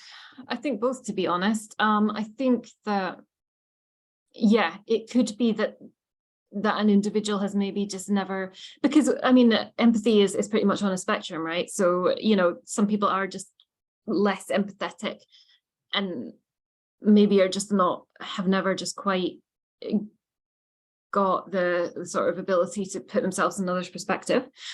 But do you think there's a thing as well? I mean, certainly, again, and again, go back to the social. Yes, that's a really good point as well. Yeah. Can a person have too much empathy? What do we think? I think there's actually a really interesting book called Against Empathy. So yes, I would be inclined to say perhaps yes, but I would be interested to hear what you guys think. No problem, Lisa, thank you. But sorry, Anna, yeah, so it could be, yeah, that they've just never developed that, or it could be that maybe as they've grown, again, selective empathy as well, you know, so again, this sort of from a social perspective, and again, we're maybe aware of this, is that you can have empathy for some people and not others. You know, a social psychologist might look at that in terms of in-groups, out-groups. You know, there's some people that you think aren't really worthy of empathy, so you don't bother. But yeah, that's an excellent point. As I say, ladies, if any of you are developmental experts, do feel free to jump in. Or actually, maybe pathology as well. That's a really good question, Anne. I'll mull on that as well. You've given me lots to think about. Yes, Anastasia. Yeah. I think that's it, doesn't it? It depends on who you're sympathizing with. Yeah, very much so. Yes, Cynthia. Yeah. So something to be reined in so as not to create potential problems for the empath. Yeah, because being too empathetic can be harmful for yourself, right? Because if you care about everything so much, you're just going to end up being a crying mess. Not meaning that in a bad way, but you know, it's you know, there's a lot of stuff to be upset about potentially. Yeah. Yeah, sorry, on you go. I was just laughing when I heard, like you said, when being so sympathetic, you can be, sometimes you put yourself somewhere where it is not comfortable for you, but sometimes you don't put yourself there because you want. I remember I've got my little girl, she's going to turn 10. When she was in I think year 1, when she just started preschool, she had this friend of his. There were 2 boys, a girl and a boy, they were friends. And she used to be caring. She used to like things that she knows, I don't know what she thought, but she thought she's responsible for her friend. So in the class, whatever her friend didn't do, she was like, can I help you? Can I help you? And the teacher was like, can you sit down and do your own stuff? And then she put herself in trouble. And then she came, I mean, not in trouble, but obviously the teacher wanted her to concentrate. And she was like, I want to care about, the friend was called George. And George was like, I want to sit with Alfia. I want to sit with, because George was not doing much, waiting for Alfia to help, to tell him, listen to the teacher. Yes. And then kind of taking advantage. Yeah, exactly. Oh. So sometimes you go into trouble with that. Yes. Yeah. And there's that as well, isn't there? Is it giving too much of yourself to someone else? Too much, well? But sometimes you don't feel, you don't know until maybe they stop you or somebody say, can you not, or in a nice way to stop you, but don't to put you to feel like, why is she telling me off? Yes. Bless her. Oh, what a sweetheart though. She's obviously a very good girl. Oh, of course she's grown now, but that time she was young. Now she knows how things work. Yes. Yeah. As you grow. Yeah. It's sad, isn't it, that people have to learn, but yeah, thank you, Lillian. That's a really good example. Yeah. So again, I think that's a really good point, isn't it? Sorry, guys, I know that you're all having to head off now. So if there's any other questions, you know, do feel free to hang back. But otherwise, thank you so much, everybody, for hanging in there. I know that was quite intense, but especially for the developmental, as I say, if you have any questions, please give me a shout, because I know I rushed through that. Do try to watch back the videos if you can, because I think they're really useful. They're literally a couple of minutes each, but they are quite useful for giving you an overview of some of these experiments. But otherwise, yeah, thank you so much, everybody. It was lovely to see you. No, that's it today, Tony. Thankfully, you can breathe. So thank you so much, everybody, and we'll see you soon. Okay. Thank you. Bye. Bye just now. Thank you. If you are here to talk more, course. I'm feeling really pushy because I always have too many questions. Anyways, I was thinking, like, from perspective of we're still talking about empathy, I'm getting in this not understanding of if we're sometimes maybe losing empathy skills because of our own biases and beliefs, how we're affected, because we're thinking like, just because I have grown up in an environment where I have to be tough, then I'm not so empathetic towards the person who is whining about something small. Or any other different ways, so many examples, then would it be more social or developmental perspective? Oh, that's a really good question as well. I would say probably both. I think because, as you said, the way we are brought up obviously influences us, right? The things that we've experienced can influence. So, we maybe have been brought up, maybe our parents have taught us to be very empathetic, but as we have experienced life, if stuff has happened, maybe bad stuff has happened to us, that can potentially change our behavior, right? So I would say a combination. I think, Anna, that's a really good question. I think, it's developmental to the extent that it's happening through our lifespan. I think I'm understanding, right? So, your experience as you're growing up, maybe, but this experience has been colored by social things, it's social things that have made you believe that. So I think a combination. Would you say that makes sense? Maybe in a way, because I was thinking that's the reason I had a question, because then again, it's more about an empathy, which we were talking developmental. Now, when I was reading yesterday your slides to just prepare myself for this lesson, I was really having this conflict in my mind, because it seemed like I had this opinion before, especially when not everyone accesses the help as they need, and you tend to be, for example, people pleaser. I know I had this tendency myself a lot.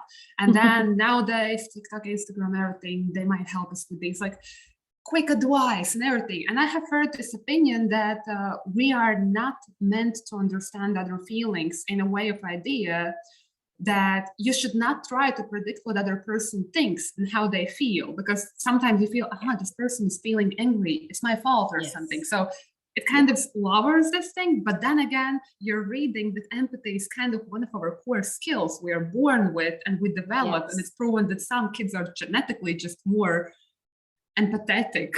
Is it that then more that we're not meant, because we're really dislearning this because of the social perspective, which is still as well the same developmental, and would it be from genotype or already a phenotype thing?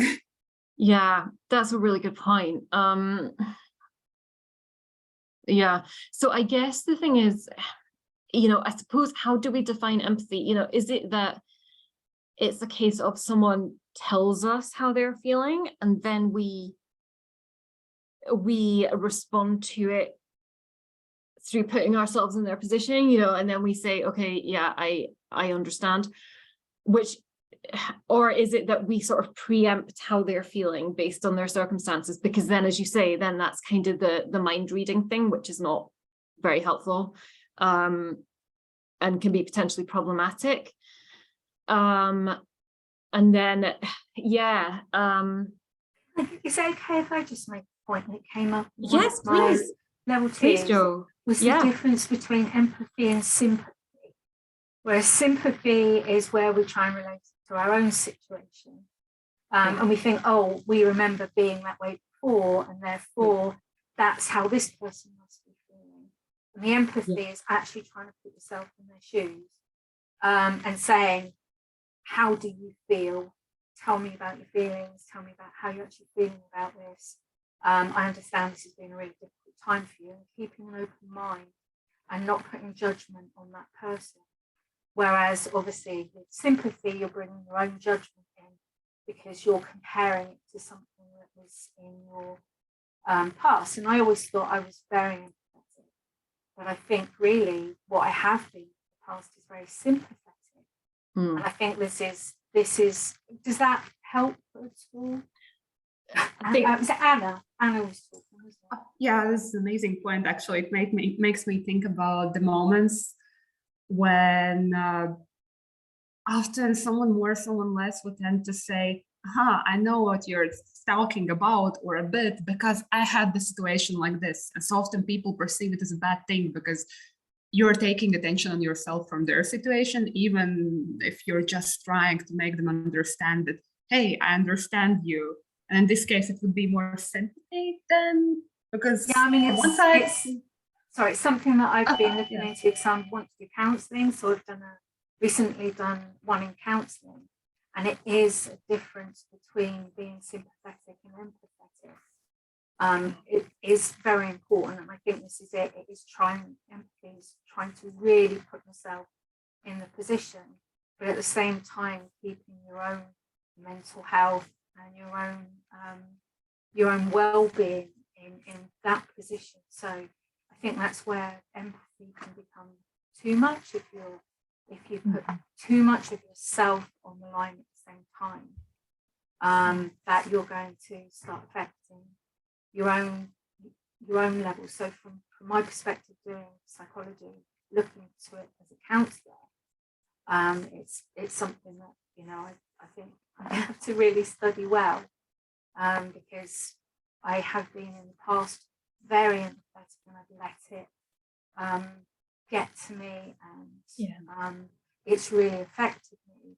And I think this is where perhaps empathy gets to the point where it is it's too much. But now the reason I'm doing psychology now in my 50s is because now I'm in a position that I know that I've got the mental fortitude to be able to be resilient for other people. But yeah, is that, sorry, Anna, was that sort of what you were talking about? Sort of, yes. Thank you a lot. It really gives material to think about even more, because especially when you're saying it gets to you, when you're maybe, not to say too empathetic, but putting yourself out too much, then you have to find the control between these things, and as well, then you're as well better start to see the difference. Taking on somebody else's emotions and feelings and everything, really put yourself in their shoes. You become overwhelmed by their grief or their emotions, and I think that's, you know, where empathy, you have to draw that top line or the bottom line so that you're not letting their emotions overwhelm you. Is that, Kirsty, is that sort of right? Yeah, that's excellent, Jo. Yeah, thank you so much. No, I was going to ask you, just as you started, I was going to say, oh, do you have a counselling or like therapy background? But yeah, you obviously, I have volunteer counselling, and so I've been in that position where I've been overwhelmed. I work with young people who have all come from disadvantaged backgrounds and have mental health issues themselves, and we do this thing called Heart Circle, and they can pour them out their emotions during that. To the whole group of people. It's a very well contained space, and the emotions that it can bring up in you is just a little bit overwhelming. It's learning to say, well, I can't help them if I'm down there with them. I have to so I've been learning the difference between empathy and sympathy. No, that's more empathetic. Thank you. But then it's like we were saying, you know, it's trying to keep that balance, isn't it, between being able to see it from their perspective, so being empathetic but not being so empathetic that you can't, you know, that you end up literally in the same position as them. It's trying to get that halfway, isn't it? And it's so hard. I've got another question as well, sort of relates to here. Anna, are you okay if I jump in with that? Are you asking something? It's I saw it was a 15-minute documentary on Netflix of all places, where they were talking about the teenage brain and the reason why they partake in risky behavior is because the empathy and consequences part of the frontal cortex or frontal lobe hasn't formed yet. And actually the amygdala comes into it, and it actually, the audience that we were talking about, makes them behave get a lot of reward from their behaviour when they see their fellow people and their group react to them in a positive or a laughing or whatever way. And this is the question, does this fall under developmental or biological, or do I need to be referring to it if I wanted to use that as an example? Again, that's a really good question, and I think similar to what Anna was saying as well. Too many overlaps.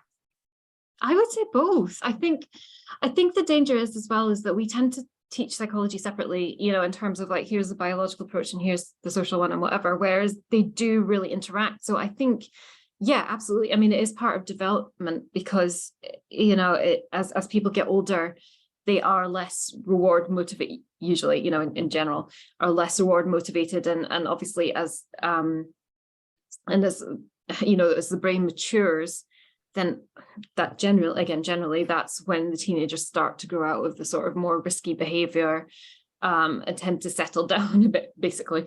So yeah, I would say it's developmental and biological, and I think, but also social as well, isn't it? Because, you know, it is the response to the social world that, you know, that it's the social world that, you know, specifically their social groups that they're responding to, and that is firing the neurons. So, but then it's a study I could bring up whenever it feels appropriate. Yeah, I think so. The main thing, Jo, is that you always, sorry, Cynthia, that's absolutely fine. That's absolutely fine. Yeah, so as long as you justify why it supports whichever approach that you're relating it to, that's fine, because I think there is a danger that the way that we present things is that, you know, there's only sort of one demonstration of each approach, whereas you're absolutely right. I would say that example does cover developmental, it does cover biological, and to be honest, that is really good, because it shows how all of these things interact together. You know, as we say, like, our brains are hardwired to respond to social connections, because that is what has kept us alive as a human species. So yeah, there's, you know, and I guess I'm trying to think where I'm going with this in terms of, you know, the brain developing, you know, is the risk-taking behavior and is the kind of responses to the social group, is that, you know, traditionally, again, is that, you know, sort of to do with survival and to do with like reproduction, basically, you know, adolescence, and that's the time that, you know, again, traditionally, not so much in today's culture, but, you know, that's what it's all about, isn't it? Is reproducing, furthering your genes and whatever. So, you know, you could link that into the biological, absolutely. So the biological, the social, the developmental, and they do all go together. So yeah, sorry, really long answer. You can use it for whatever you think appropriate. Oh, that's great. I mean, no, I'll keep it until it feels appropriate, because absolutely, bank that one. Working with youth people, I can see it all the time, and it's quite fascinating. Can I just jump in? Sorry, Emily. Yeah, no, it's fine. It's just a really good discussion you're having. There's also, on the biological approach, there's the influx of sexual hormones as well. So they increase risk-taking behaviour and things like that. Thank you. Yeah. So many different areas. I'll keep that one in my pocket and use it when it seems appropriate. Yeah, absolutely. That's a really good one, Jo. Absolutely. Thank you, Emily. Any other questions, anybody? Thank you. This is a really interesting discussion. You all okay? Another one quickly. Of course. Yes. It's not about this topic though. It's about studying research in general. Mm-hmm. I'm finding that I'm getting sort of bogged down in the required reading, but when we have these lectures, they seem quite sort of high level, and I'm really taking notes on the very low level nitty gritty stuff, and I'm struggling to keep up with the time frame. How much are we supposed to be doing at this point? Because the reading is massive, and I'm a quick reader. Yeah, I would try and prioritize that personally, and Emily, please do jump in. Personally, I would try and prioritize the big picture stuff, Jo. Is that, you know, you get a general understanding of kind of what we're talking about, how things link together. And then obviously for your assessments, you can, and obviously if you, when you get more time, you would go into a wee bit more depth, and for your assessments, obviously you would burrow down deeper into things that are specifically related or specifically necessary for what you're wanting to cover in your assessment. But yeah, in terms of sort of keeping on top of, I would try and, focus on the sort of big picture stuff if you can. So, if you're really, really struggling, I would always go for like textbook first, and then, sort of then go to individual papers if, as you get more time. Does that help any? No, that helps brilliantly. I'm just struggling a little bit with the jargon. So we have, it? sorry, Joe, we have recommended reading guides. I don't think actually they've been put up, but we'll get them put up for you. So it tells you kind of the pages that you need to be reading in those chapters, because I understand that, in the lesson content, there's quite a few pages that you're being asked to read. But yeah, we have sort of 2 or 3 different books, and we've all got like 70, 80 pages in them. Yeah, no, that's ridiculous. No, when I do a subject every 2.5 days, we've made recommended reading guides and gone through them ourselves for each lessons, and then also noted all the papers that we advise that you should read, like the whole papers, because papers can be a bit long as well. So we'll get them put up, and that'll make it easier. Where will that be? So we'll pop them in the lessons in the question forum. So for each lesson. Brilliant, thank you. Yeah, sorry, I'm just trying to see if there's anything at all, but I might have missed it somewhere. There's a lot. There's a lot as well. So that's why, no, don't worry. I'm probably thinking, I'm probably missing as well. I agree, because I have as well this problem with exactly the key reading stuff. I'm trying to go through the main lesson overall and getting as much as I can key reading, but at the moment I have behind of even 2-3 lesson and 4-5, and I have to figure out as well now the new week. And the skimming is kind of, you're trying to do that, but when it's not your mother tongue, it's kind of like you don't know. Of course. Yeah, that's a different. I'm struggling with some of the papers and everything, and it is my mother tongue, and I'm looking at things. I'm thinking, I don't know what this word means. Good to know that I'm not alone. It's like jargon. It's very interesting discussion, because when I hear other students talking about struggling, I thought I was the one. I was like, I've got a lot to do. I've got a lot to read, and I'm looking at my assessment. I haven't started anything, and what to read is more than what the time is. The time is short, and what I've not read is a lot. So I was like, how can I make that work at the moment? Because if the time was like, we've gone now 3 weeks in our studies, and I haven't finished. I'm not halfway of my my lesson, what I need to read and finish and start, because I haven't started my assessment yet. So I was wondering how I'm going to figure that out and finish my reading through the notes and things like that. Then I start, because you can't start your assessment when you haven't finished reading, because obviously you need to know all this information before you start. So I wondered if you have. No, sorry, I was just going to say, Lillian, I know it's really hard, and and we have been speaking to, I don't know if any of you have managed to go to any of the sort of additional tutorials that we've been doing on Fridays, because there has been a little bit of discussion about sort of, I mean, I know it's not time management that's the issue. I know it's more the excuse me, sorry, I know it's more the quantity of stuff that's the issue. But there are some quite useful tips, and the ones and the people who come to give the tutorials are really useful in terms of, if you have any questions like, that you're asking, they are really useful in terms of giving support for that.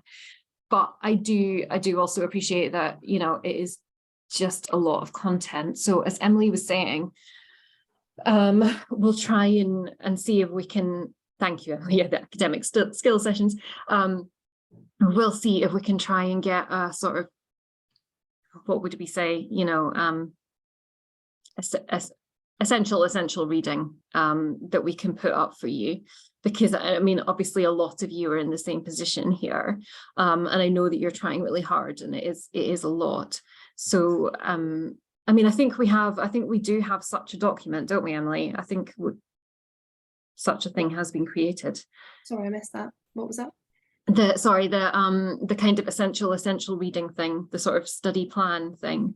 Yeah, so we did them for last block. So it was a recommended reading guide for each lesson. So we've all kind of gone through each lesson and checked off what really is essential reading, like you say. But yeah, I'm just finding out about them, so we should get them on today. Perfect. Thank you. Ever so much, Emily. No worries.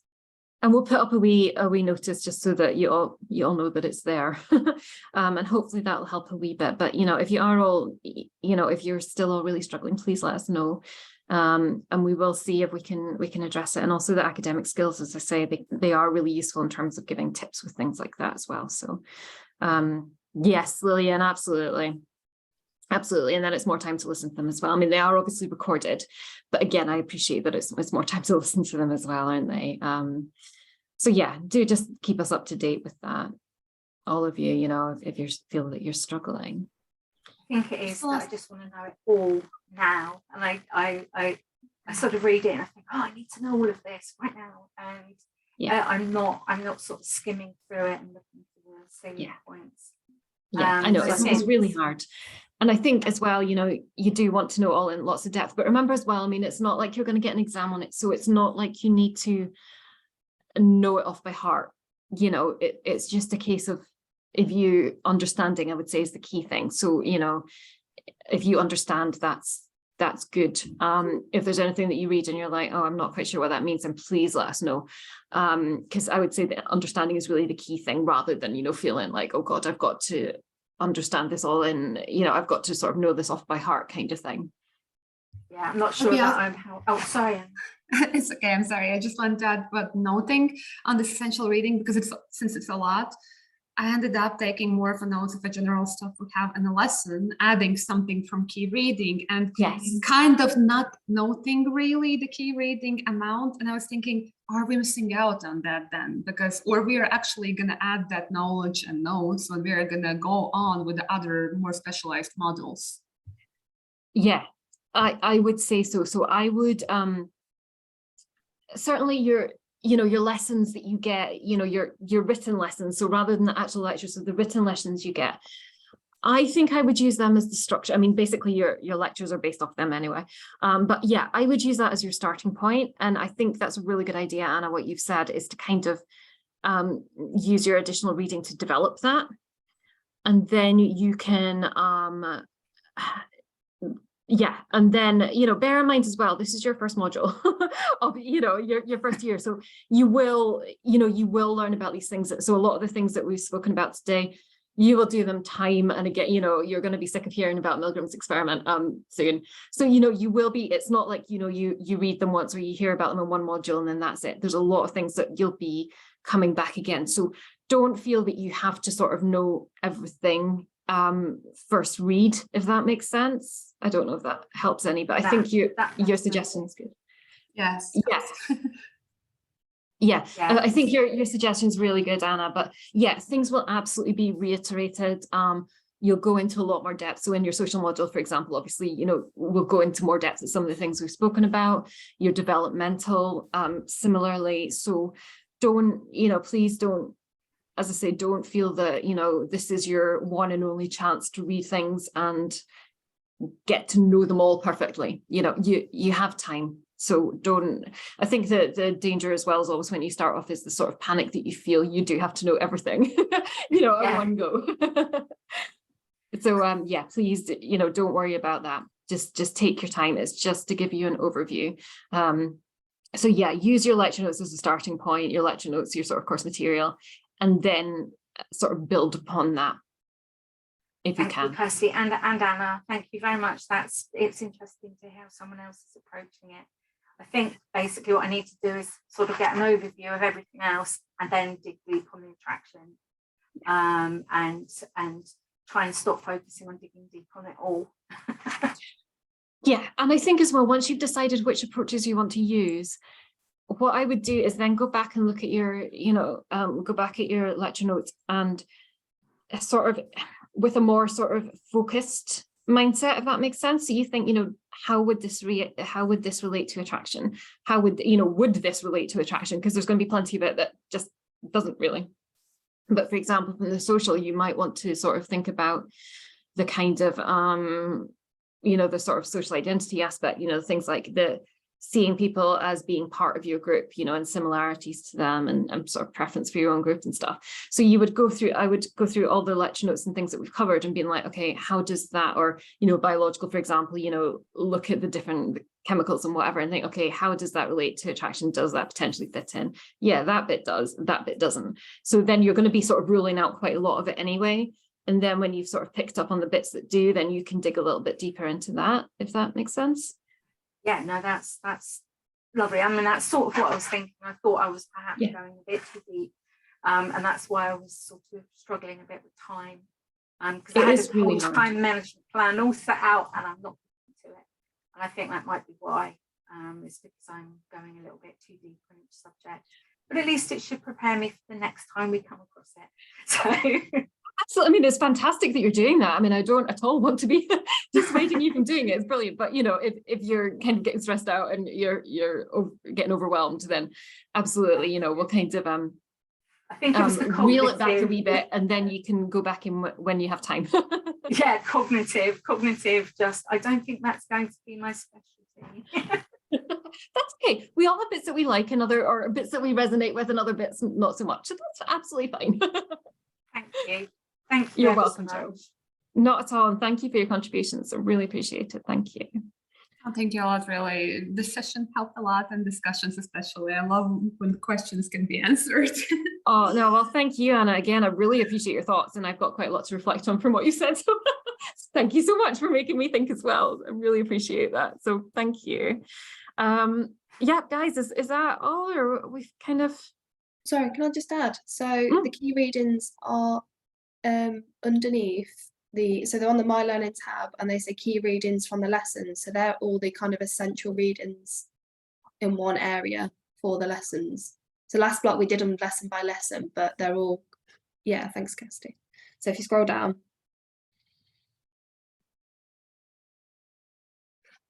Do you think about a document key reading or exactly in a lesson tab? Yeah, sorry, which one is it, Emily? Sorry, so was it My Learning? Sorry, yeah, and then down. Yeah, and then scroll down a little, and then key readings from the lessons. There we go. They're lesson by lesson essential readings. Brilliant. Okay. And they go a little bit more specifically, do they, than the actual readings that are mentioned within the lesson? Yeah, definitely. Like so I think they've got specific pages and things like that you need to read or advice to read. Yes. Can you see the Word document there, guys? Is that, can you see that? I don't know. Yeah. No, it hasn't opened the Word document, but I can find it from there. I just, oh, yeah, there. Yeah, there should be it there. So yeah, so you've got, oh yeah, that's more manageable, less. Isn't it? Yeah, 8 pages and yeah. No, 20 to 20 to 30 pages I can do it. It was a couple of them being like 80 pages. And you get to the point and you're just like, I'm making too many notes here. It's just overwhelming. Don't need all of this. And whilst it's very interesting, except for cognitive, it's yeah. It'll give you, it'll give you enough knowledge that you can come and teach it, Jo. So there's always a just give you an maybe. I actually had to talk to my husband about how computational models actually work to be able to try and understand what they were talking about with the computer, because he works in computers. Oh, he was explaining on the nodes and all these different symbols, all this different stuff. It wasn't until he explained it to me that I could understand what was written in the book. I just looked at it and I thought, I don't know what I'm writing. I don't know what I'm reading. But yeah, when he explained, so maybe you can get him teaching. Excellent. We'll just bring in everybody. Everybody has something to bring. So I was getting lost with layers of nodes and all this thing. I was like, what on earth am I reading? But he explained it all to me. So actually, Now But get the yes, basic- I would say we don't need that level at this stage. So we really Basic. don't, you know. If you want to do a dissertation on it, maybe, but you know, No. at the moment, no, we're good. No, I don't. But anyway, Yeah. sorry to keep you both, Kirsty and Emily and Anna, and whoever else is there. Sorry to keep you chatting. Not at all. That is Thanks, Jo, really because it obviously helpful. applies to a lot of people. So thank Yeah. you. No worries. Yeah. I shall let you go now. Bye. Thank you. Well, thanks everybody so much, as I say, for your input. I really appreciate that. And yeah, any other questions, do just give us a shout. Okay. And thank you so much, Emily, for staying with me. No problem. Great session, Kirsty. Thanks. Really good. Okay. Thank you. I appreciate that. Okay. Bye Bye. just now, everybody. Bye. Thank you.